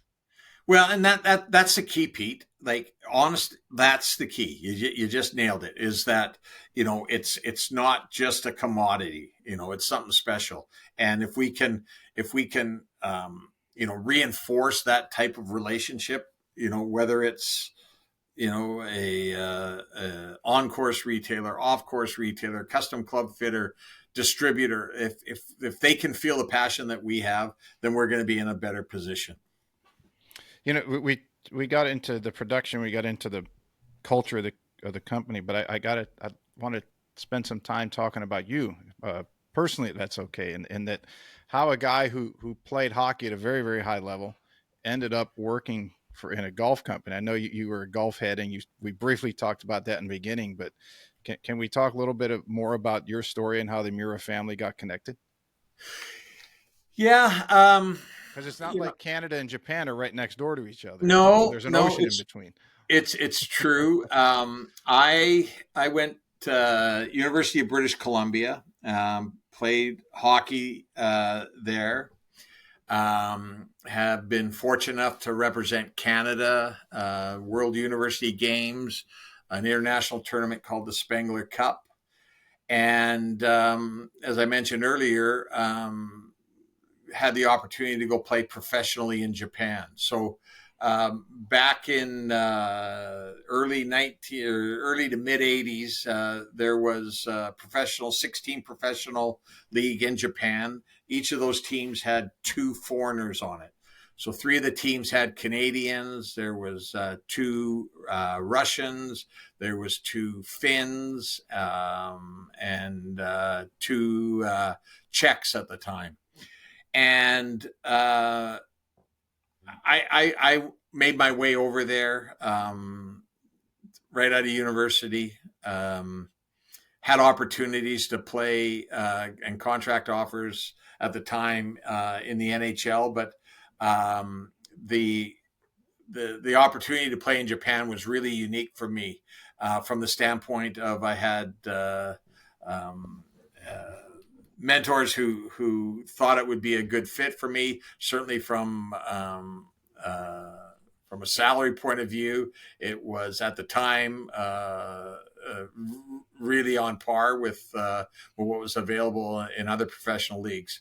And I only mention that because, going over there at that time was Japan today is so cosmopolitan, and any of the listeners that are considering making a trip there, I would encourage it wholeheartedly. It's so easy to get around now, very cosmopolitan, lots of English, if not being spoken. Certainly, all the signs would recognize that, and with Google Translate and the like, it's super easy to get around. But at that time, there wasn't. And one of the books I read prior to going to Japan was The Chrysanthemum and the Bat. And it had to do with the influx at the time of American baseball players who were going to Japan Mm-hmm. to play. Again, they were limited to, I think the baseball was two or three foreigners per team. Hockey at that time was two foreigners per team. But in the book, they referenced the difficulties that a lot of the baseball players had with respect to fitting in. And one of the lessons of the book was, and it's a saying that probably applies less today than it did back then, was the nail that sticks up gets hammered down. So if you were different from what the norm was over there, it would be difficult for you to fit in. So the guys that had recommended me going over there felt that I had the personality that I would fit in okay, and I think to a large extent I was put in a really good situation. I had a couple of Japanese players on the team who spoke English. I was willing to be the guy that wanted to adapt to the way the Japanese did things as quickly as possible. I took Japanese lessons before I went there. I took Japanese lessons while I was there, and made a concerted effort to just be one of the guys. And Mm-hmm. I think that was a really important part of my understanding of Japan and Japanese culture. They took me, the other players on the team, when we traveled to where they were from or their hometowns. I was invited into their homes. I still have friends from literally 40 years ago that I stay in contact with, and so that was a big part of I think it still contributes to the foundation that was established with me with respect to even my relationship with the Miuras that happened 10 years after the time that I played hockey there. So getting to understand and learn Japanese culture, I think has been an integral part of my development and growth within not only the our company, but certainly from a personal point of view. So I think being over there playing hockey meant that I was going to be connected to Japan for a long time. Went back, as I said, and did hockey schools for a number of years, where we would travel from north to south in Japan, and again, sports being able to be that thread that connected us all, or connects us all. That was a huge part of it. Was able to then transition into the golf. Again, I'd like to say I was a gearhead, but maybe not a gearhead from the standpoint of understanding, but more that guy that just likes to have multiple pairs of Jordans on a shelf because he liked how good they looked and whatnot. But so then I'm in Japan and I'm visiting the factory, and I referenced it early on about seeing other OEMs being produced out of the factory, and that's a part of the story for sure, and it's a part of the Miura story because when Mr. Miura, when he like that was the OEM production, manufacture on behalf of other companies was a big part of their business. Um, there's references, if you do enough Google searches, to relationships that existed over the years. Um,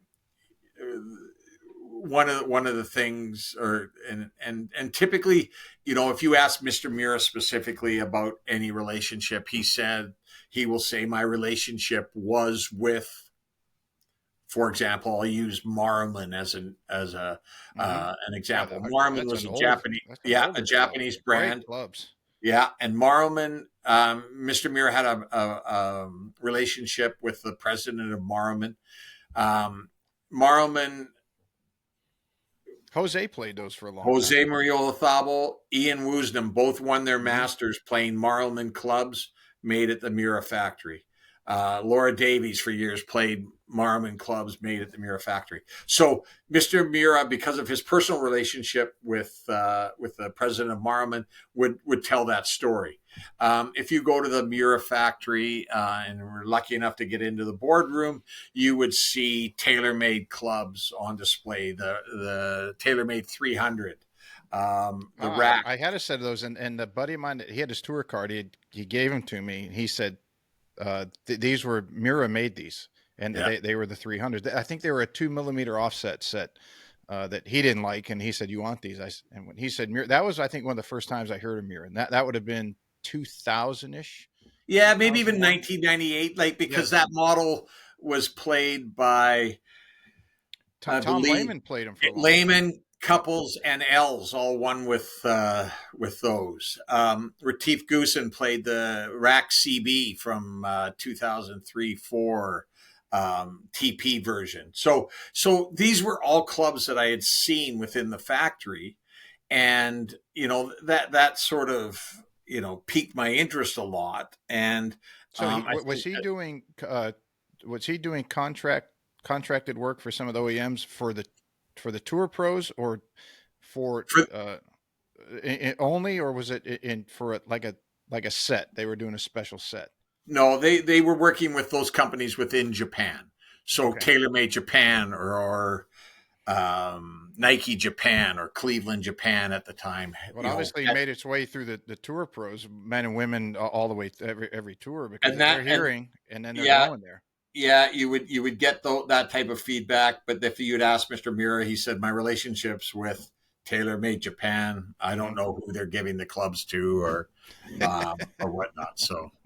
So that's how that would work. But from my standpoint, to see that was, like, wow, like I didn't really fathom, the importance, not the importance, but the significance of that at the time.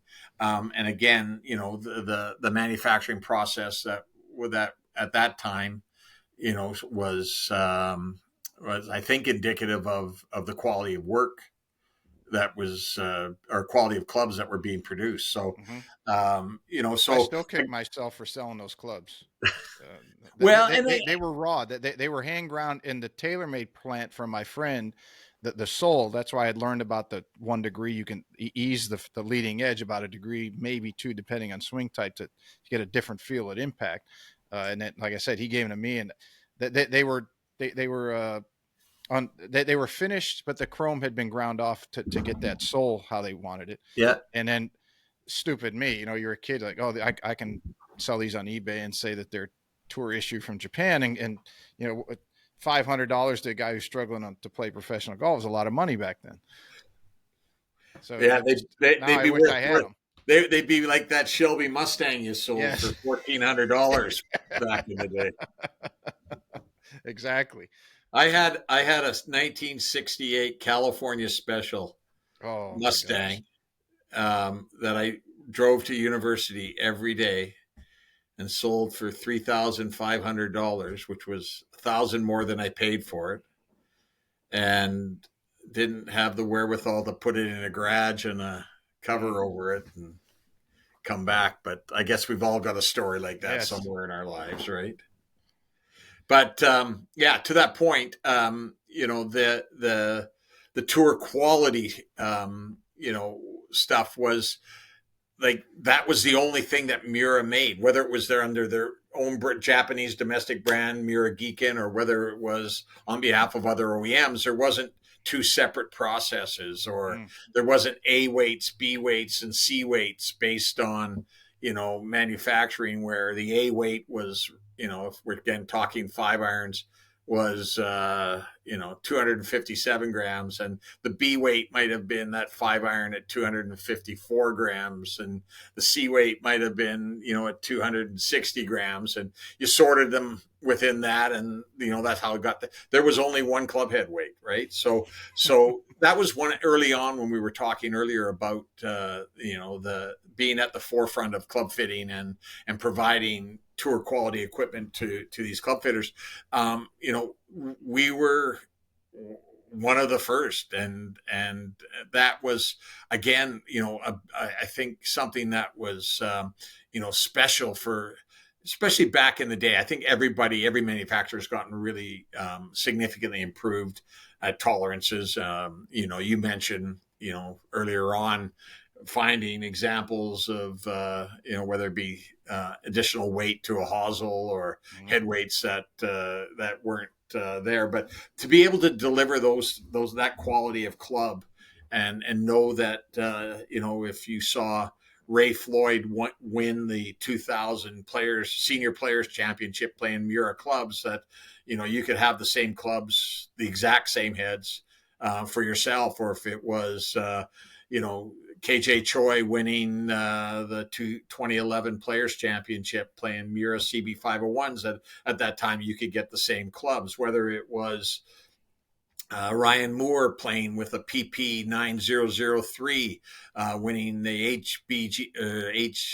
HBSC Championship in Hong Kong, playing the 9003s. Well, you could get the same club. Or if you saw Vince Cavello win the Corn Ferry Louisiana Open playing our Baby Blades, if you can believe it, you could get the same club. So regardless, that's been something that we've been really proud of, that you can get exactly.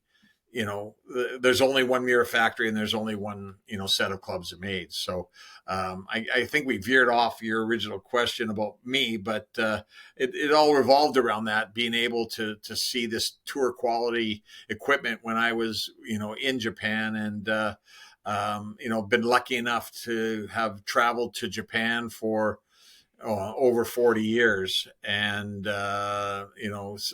always look forward to my next visit, because it's always something special to be able to go to that factory.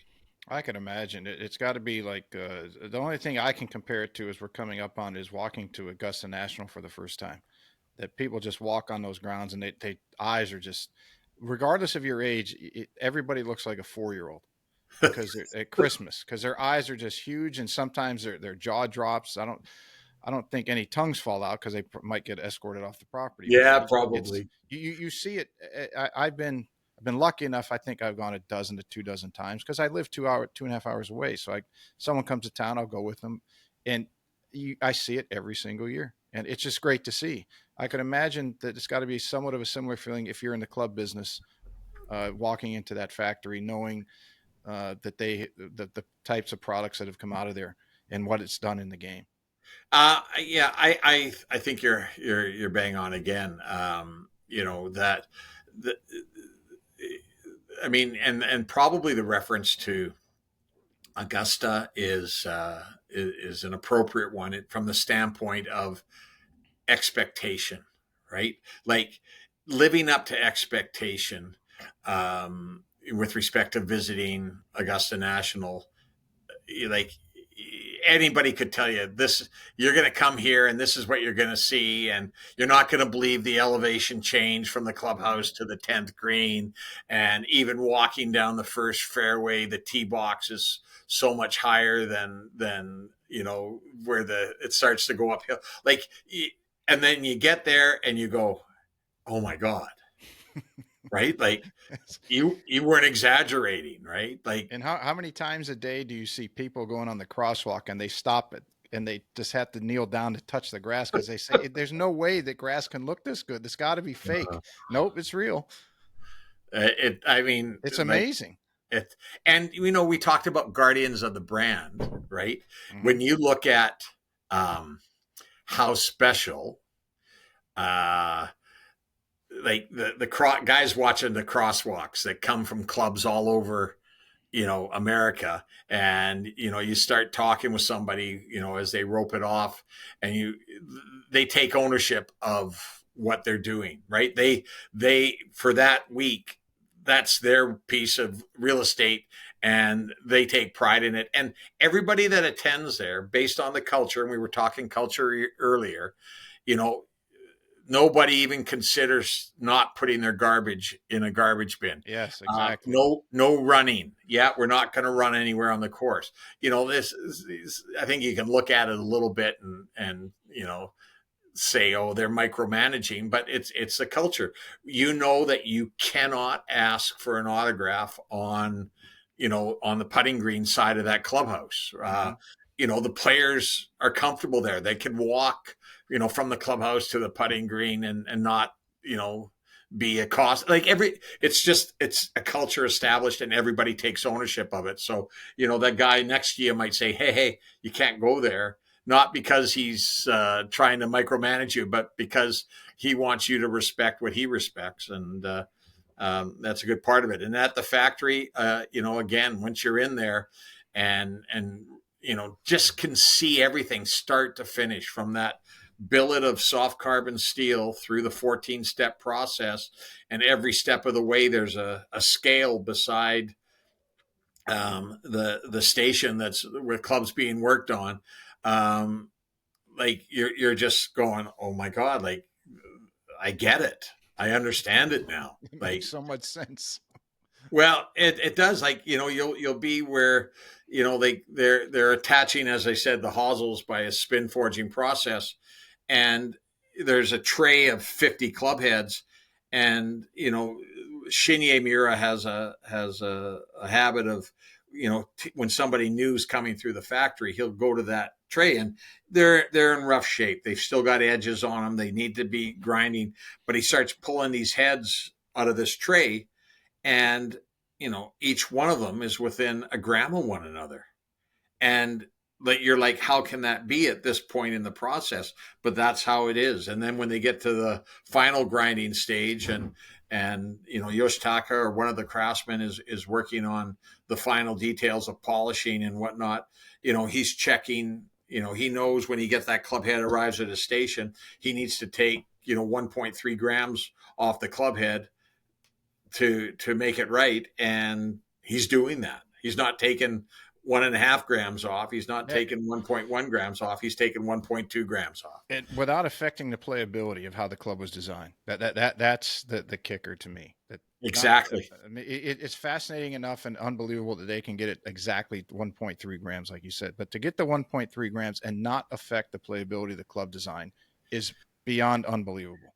When we originally did the C grind wedge back in probably 10 years ago, it was a first of our wedges that we designed with a sole grind, and we had the C grind wedge. And at that point in time, we were really, the industry was saying, heel relief would allow you to open up that club face and use the relative bounce effectively. And Reduction of heel drag.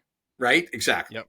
So we Miura-san did the design and delivered the sample products, and some guys, we were looking for feedback, had it out there being demoed and tested, and can you do any more? Can you do any more?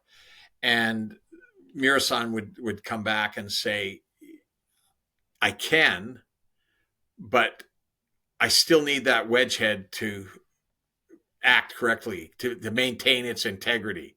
And taking more weight off the heel means that we have to compromise somewhere else on the club head. And so that distribution of the weight through that club head has to maintain its integrity. So I think that was a big part of, for me, in understanding that, adding weight to the sole, it has to come from somewhere. So again, early on and that's difficult for a forged club, because a 5-iron, as I referenced many times in our conversation today, has to be in that 257 gram range. But if you want a wider sole to lower the CG to make it more forgiving, uh, where's you can't make that 5-iron Mhm. 265 grams. Right. It's got to stay 257. So, pocket cavities and taking, you'll see in some of our more recent designs, be it the MC502 or the MC501, with the modern cavity look, or the CB302. We've been able to increase the width of the sole, using the heel and toe and the distribution of weight there. But again, when you look at a club head, especially a Miura club head, understanding or recognizing where that weight of the club head is, it has to come from somewhere else on that club head. So, I think that's a real special technique. I've asked Yoshitaka over through the years about, you know, the Miura forging process relative to that KM 700. And you look at the KM 700 and the unique design. I said, could any other forge manufacturer do this? He said, you could CNC mill something that looked like this, but our process and being hands-on through the 14 steps allows that that weight to just be distributed in a way that is unique to what we do. So that sort of resonates and continues to resonate with me. And again, we talked about a little earlier that when you see some of the design characteristics that exist in our models, be it the KM 700, the TC 202, you can see a shape, but the shape isn't just for aesthetics. It's something that's real in terms of being able to uniquely distribute that head weight in the right spots, so the club heads wants to be delivered to squared impact, to deliver that penetrating ball flight, whether you're playing the CB302 and are a 16 or 18 handicapper, or whether you're one of the best players in the world, like Abraham Answer playing the TC201s. Art, if you take the newest, the TC202, I believe is your newest model, if I'm Yep. not mistaken. If you take a club like that, and are your distributors and your fitters, I would have to imagine, educated by you guys on not only, okay, someone's going to like the aesthetics, but based off what somebody wants uh, their ball flight windows to be, as well as their swing type. So if they're taller, they obviously or most likely will have a bigger arc. If they're a little shorter, they have a shorter arc. So do your fitters kind of massage that in, not only off just aesthetics, but hey, uh, Mister Mr. and Mrs. Golfer, you want the newest, the latest, the TC202, but I think this might sound crazy. I think this mini blade will work better with your swing and where you're trying to hit it, or the windows that you're accustomed to. I think you would be better off in this. Do you guys help them uh, work with those subtle differences from club head to club head when they're working with a golfer to get dial that fitting in as tight as possible? Yeah, I mean, absolutely. And I think we prepare some educational videos that we share on Expert Voice with our dealers and distributors that they can access to. One that we did with the TCO2, myself and Blake Smith. Blake, our national sales manager, been a fitter for many years, a really good player himself, can speak to and talk about the benefits of that club head from all handicap levels. And Mm-hmm. I think one of the things that's important from Mr. Mira's point of view is that not every golfer, like we know that the TCO 202, for example, is geared toward a player's cavity, a better player. But that doesn't mean that if you're a 10 handicap or 15 handicap that you should, discount having that club in your bag, because um, it's all about learning and feeling what a good shot feels like. But from Blake's point of view, and through these videos that we've done, educating, you know, the what the T weight bar in the cavity of the TC202, what impact does that have on a golf shot? You mentioned the window, um, where the good player wants to see that ball. Uh, I think over the years we've improved to the point where, in my mind, this is arguably the best one we've ever done, or the Miura family's ever done, with respect to maneuvering that or moving that CG, that center of gravity within the club head, allowing that the long irons to get up in the air and hit that window, the mid irons to be that penetrating ball flight, also hitting the window, and the CG raising up in the short irons to again prevent ballooning, but again hitting that same window, and the ability to move that weight within that cavity is a testament to the process as well. So from the 202's point of view, communicating, the design characteristics of that club head to the golfer, is or to sorry to the dealer or to the customer is really important in allowing you to understand the benefits of that club.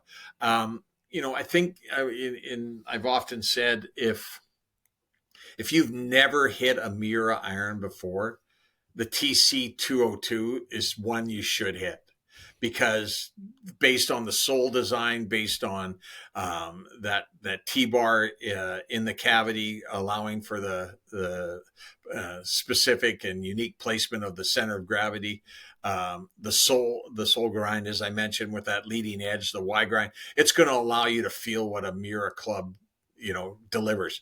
If you have hit a Miura iron before, then I don't need to really tell you anything, but you're going to want to hit this one.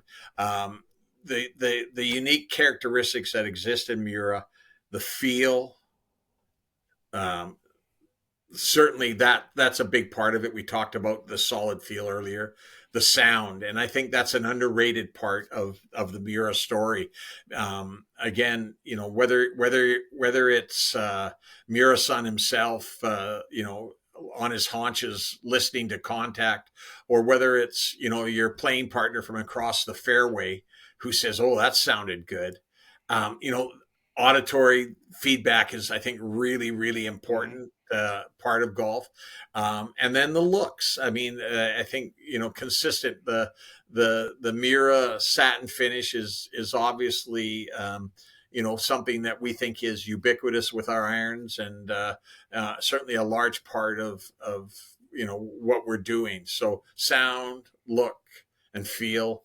Those all three go hand in hand, and the 202, we're communicating that, right? So the soul, the turf interaction, it's certainly a catchphrase that's thrown around a lot, but I think it's an important part of delivering that performance.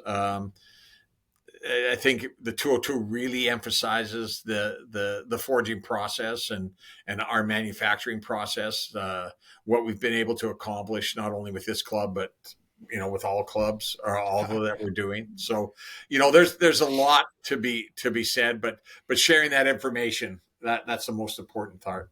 How have you guys handled the loft changes? It seems like, another, I think, a marketing tool has been to tell golfers that they hit the ball longer simply because they stamp the bottom of the clubs different. Everyone says, I hit it as long at 60 as I did at 30. Well, no, you really don't, because that 6 iron that you're hitting now was a 4 iron when you were playing 20, 30 years ago. Have you guys just stuck to your own guns and said, this is a loft of our clubs and we're not going to change? I would say we were more traditional Mm-hmm. with our forged irons, than maybe the industry as a whole. The 6 iron loft, I think over the years, the past 10 years, we've probably decreased it or increased the loft by 2 degrees. So it may have gone from, 31 to 29. Um, but, with that had to come the attention to, detail with respect to delivering, that ball Mm-hmm. flight, in that window that you're looking for. So I think what became evident to Shinya Miura in his design philosophy, over the past 5 or 6 years, has been that the Miura customer isn't focused on distance. That doesn't mean to say distance isn't important, but it means that distance isn't the number one. We want you in the same ballpark, but we want Miura to deliver, the again the feel and sound that we're accustomed to. So The I think we've consistency accomplished too. that. That made us laser focused, or made Shinye laser focused.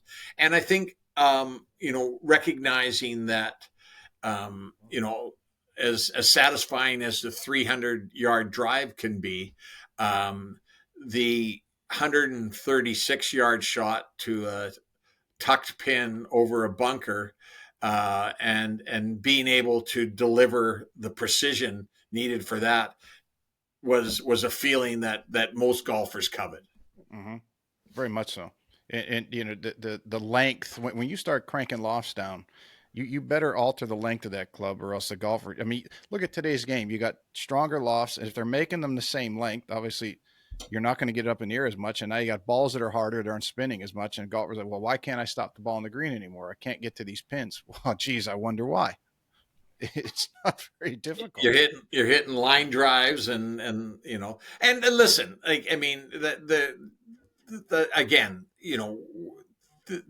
we just, if we concentrate on what we do best, Mm-hmm. that's again, golfers will discover who we are, and we're really excited about, the potential to tell this story, to more and more, uh, who'll discover what we are. But before we wrap up, if you got a few minutes, I got emergency 9 questions we do at the end. But before we jump into that, you had said you would study Japanese, so you're obviously very fluent in English, and I would imagine way better than I at Japanese. But I was told to ask you that about your Russian, that your Russian might be a little off in that the interpretation of Uh, in relationship to chickens. So okay. Well, this is a funny story. So playing we're playing a team in Japan that had the two Russians on it, and this the particular player was a guy named Vladimir Shadrin, he was near the end of his career when I was, just getting started, but he was arguably one of the best players in the world at the time, and back then the Russians were really good, mhm. like The machine. machine. So I would play him super hard. I would check him hard. I would finish all my checks. Um, Honest hard hockey. One particular game we're playing, and there's some action around the goal mouth, or the goal net, and we probably threw a couple cross checks at one another, and he gave me what I perceived at the time was a cheap shot, and I got just spitting mad at him. And I'm trying to think, like, he's Russian, I'm Canadian, like, what can I don't speak Russian. He doesn't understand English. I'm like just frustrated. So what I want to call him is, I want to call him a chicken shit. And I want to say to him, you chicken shit, right? Because he won't, he's sort of hiding behind the referee. So in my infinite wisdom, I think, he's been here a couple of years. I've been here a couple of years. Let's do a little, I'll talk to him in Japanese. So I know that in Japanese, chicken is tori and shit is unko. So I go, loud, yell at them. There's all the players and refs around, and we're fighting and screaming back and forth. And I call them I say, essentially, tori no unko. And every Japanese player, the three referees, they all turn and look at me, and their eyes are wide open. And Shadron's looking at me, and he's got a smirk on his face. And I'm like, what? And one of my guys comes out at me and he says, the guy, my friend Kon Nakajima, he spoke English. He went to school in Ontario, and he goes, you just said to him that he was the shit of the chicken. And I go, or what? He says, yeah, you called him shit of the chicken. And I guess that doesn't sort of translate the same way we want it to. So true story. True story. They all looked at me like I had three heads, and I think it's probably still in the lexicon of ridiculous sayings from hockey players in Japan. It's right up there. Surprised everybody didn't just start bust out laughing. Well, that's what they did. Like, I mean, literally on the inside they were. I couldn't figure it out because I was so mad. You shit of the chicken. I still have buddies today who were playing golf, and they know the story. And there'll be a par five, and I'll be laying up, and they'll just say at me, "Oh, you shit of the chicken." So, tori no unko. That's a great story. All right, well, let's move into the emergency. Now, I've kept you long. I mean, we burned through 2 hours just like that. It's hard to believe. I mean, it's amazing. It's well, a couple guys that like to talk. What do you expect? 171 episodes, and I'm amazed when I look at the counter how fast 2 hours blows by. Awesome. Okay, first and last song. Longtime listeners will get this. Everybody has gotten the same question, but the ones in between we kind of change up. Okay. So the first one, if you're planning your member guest, and they're going to crank some music on the first tee, get everybody all juiced up, what song are you going to have them play as you walk up to the tee off on the first hole? Oh, I love my music, and I'm a classic rock type of guy. I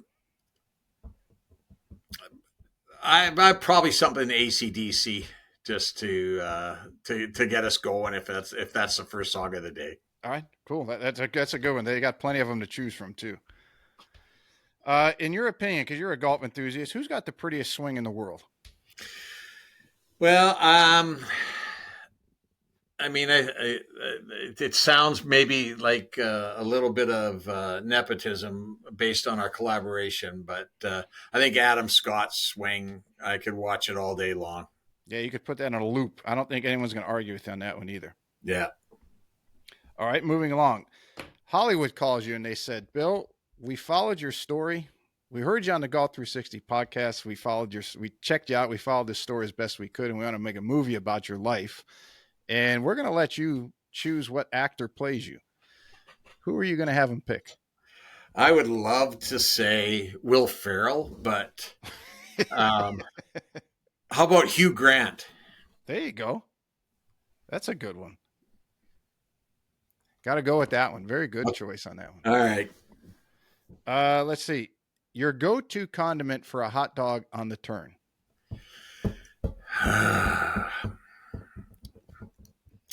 Well, I think mustard's it, but if I could add a little sidebar, I'm a big jalapeno guy. So if there was sliced jalapenos in there, that would make its way on for sure. Yeah, that would be pretty good. Not a bad choice. Curious to hear your answer to this one. Your favorite purchase in the last year under $500. God, that's a good question. I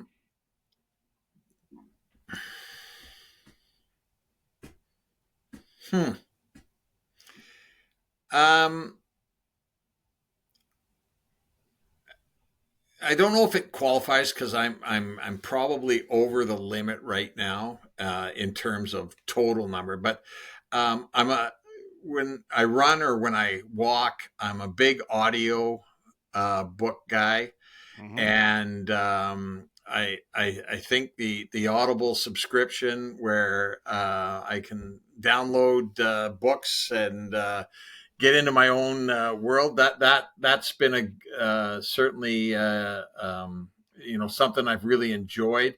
Um, I think in terms of something that was physical, I bought a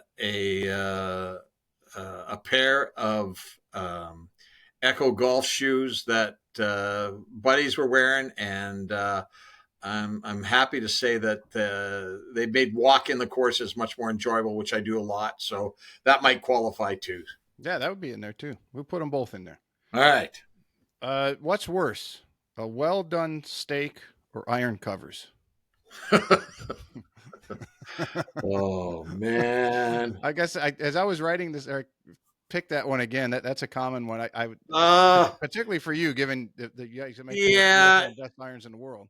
Okay. So a caveat here before I give you my final answer. You would be shocked at the number of iron covers that Miura owners have. Um, and I've come across, I play with two good buddies regularly up here who blatantly will look you in the eye and says, I don't give a shit what you say. I want no bag chatter on my iron, my Miura iron. So I defer to that a little bit. I also have a bunch of guys that have bought the iron covers after Comber, and they use them as travel. When they go travel, they put them on. When they get to the course, they take them off. So, I know what you're saying. It's the ones on the course. I love the steak that's cooked the right way. So I'm going to say iron covers are worse. And I'm going to tell you that the best steak I have ever had, and I think it goes without saying to anybody that's visited this restaurant in Japan, in Himeji, where the Miura Factory is a steak at Koji's restaurant in Himeji. It is bar none, and it doesn't matter where you're from or what you thought your best steak was. This Kobe beef on a skillet that comes out is unbelievable, and I'm drooling right now just thinking about it, and I've probably been there 40 times in my life, but That's there awesome. you go. Now you're just making me want to go over there even worse. Oh, I'll make sure you visit it because it's outstanding, and the chef and owner is club champion at his golf course in Japan, and plays Miura irons. So Not there you surprising. go. Your dream foursome. Who are you picking? You and three others. Well, I've been close to it already, but I would, and he's 82 now, so we'd have to go back a little bit. But playing golf with Mr. Miura is like one of the most fabulous things I've ever done. Um, I think in terms of professional golfers, Lee Trevino would be there. I'd love to go out there with him, and I think if we could capture Mo Norman, that Mm, might be another guy. So Mo, Lee, Mr. Mira, and myself. that would be very interesting. I'd like to just follow that group and listen to the chatter in that one. I remember watching Lee Trevino at the Canadian Open many, many years ago, and Herman was his caddy. Remember Big Yeah, the Herman back big in guy, the Big day, Herman. right? Yep.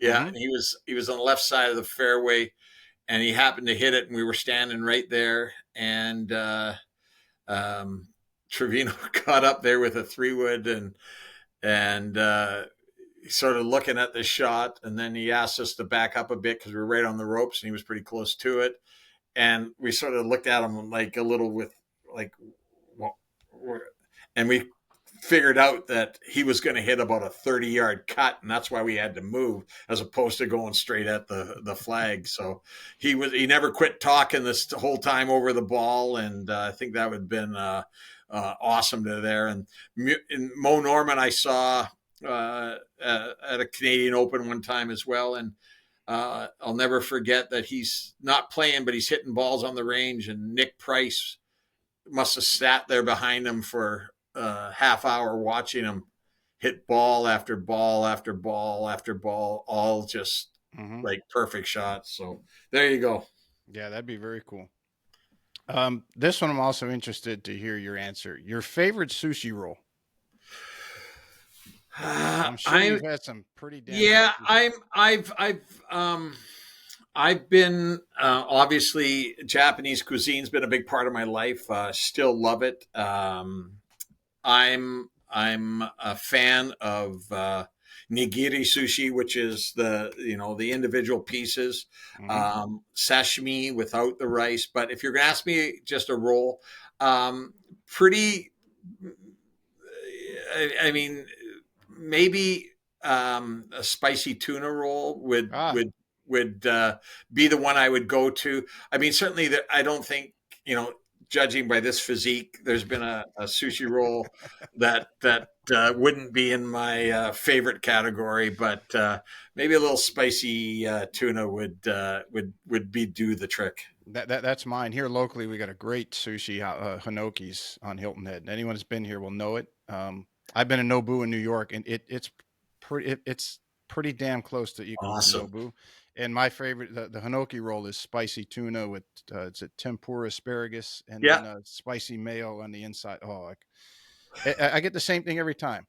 That tuna carpaccio and a salad with ginger dressing and every single happy time I go there, and and I walk happy out of there with a permagrin. happy.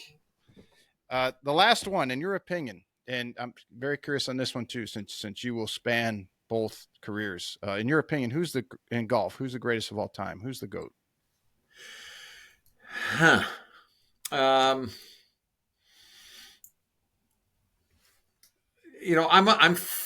I like this. I'll classify this as a character flaw. Is that sometimes you cheer against the best? Just because Because they're they so. win so much, you want to see somebody else win once in a while. Yeah. Like I mean, it's like I used to hate cheering, or I cheer against Sidney Crosby in hockey, or you cheer against Tom Brady, and what is the greatest measured by simply wins, when I think we'd have to say that the Tiger Jack debate would be resonate. But you know overall, like I really have an affinity for Arnold Palmer, Hmm. just because of where the game got to with respect to him. So maybe it's more appropriate to talk about the Mount Rushmore of golfers, in which we could put Jack and Tiger and Arnie up there. But if in my opinion, I mean, I think that Nicholas had a lot of the qualities that you know the amount of times he finished second, and how graceful he always was when he didn't win. Those all resonate. So, but my son, the biggest Tiger fan that there is. So I've done a good job of dancing all around this, but let's go with Arnie, and then I don't offend the Jack or the Tiger. Okay, it's a good one. Where is the best place for people to follow you, Mira, et cetera? We'll have all the links in the summary, but go ahead and tell everybody. Um, Obviously, Miura Golf has grown significantly with the growth of our brand. So, Miura Golf on Instagram, on Twitter, YouTube channel as well. YouTube's great because there's some really interesting um, content on there, which gives you intimate access and behind the scenes access into the factory. I'm on Instagram at Bill Holowaty.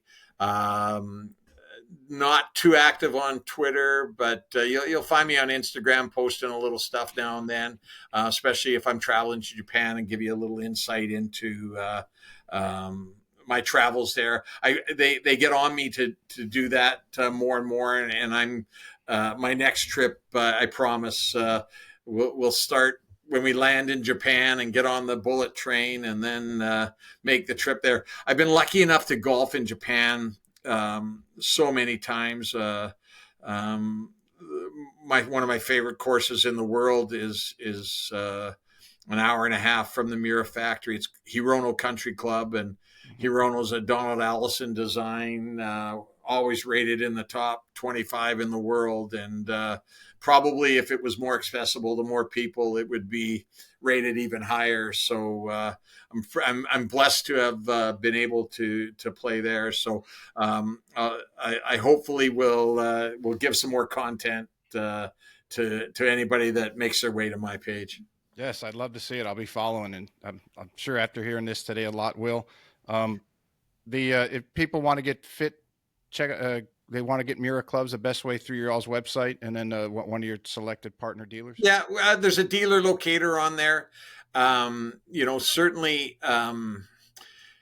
fitting, as we've talked about over the last couple hours, Pete, is a really important part of getting the most out of a Miura iron, and certainly,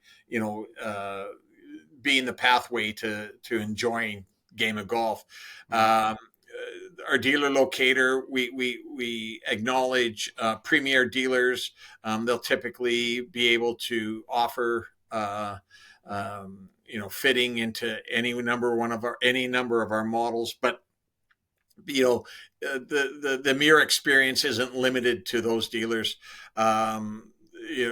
Obviously the big ones, Club Champion, True Spec Golf, but we're at PGA Superstore, we're at Golf Galaxy, we're at Golf Town in Canada. And if you have your specifications, being able to dial in your clubs on our website is another option as well. So Very cool. and info@miragolf.com if you've got any questions.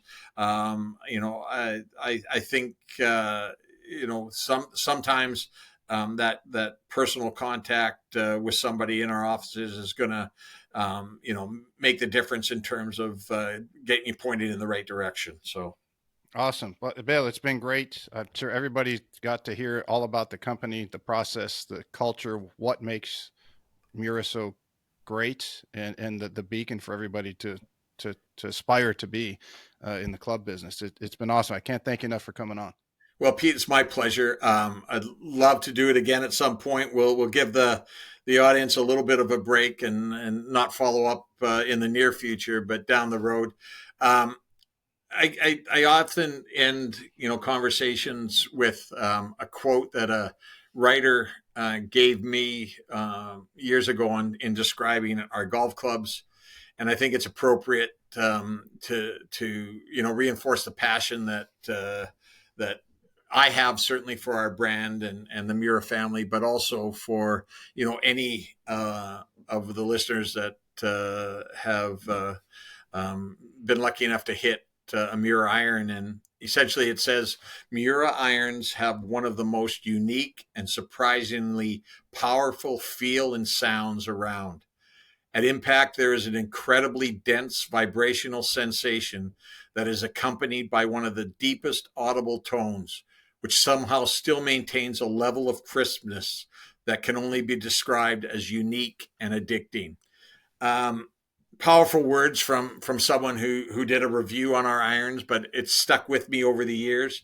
And again, sound, feel, and look, and Miura has that, and I super appreciate you being able to have me on and allow me to talk a little bit about my passion, my company, and look forward to the next time, Pete. Yeah, we'll definitely be doing it again. Hang out just for a minute, everybody. Thanks for tuning in. We'll see you next time.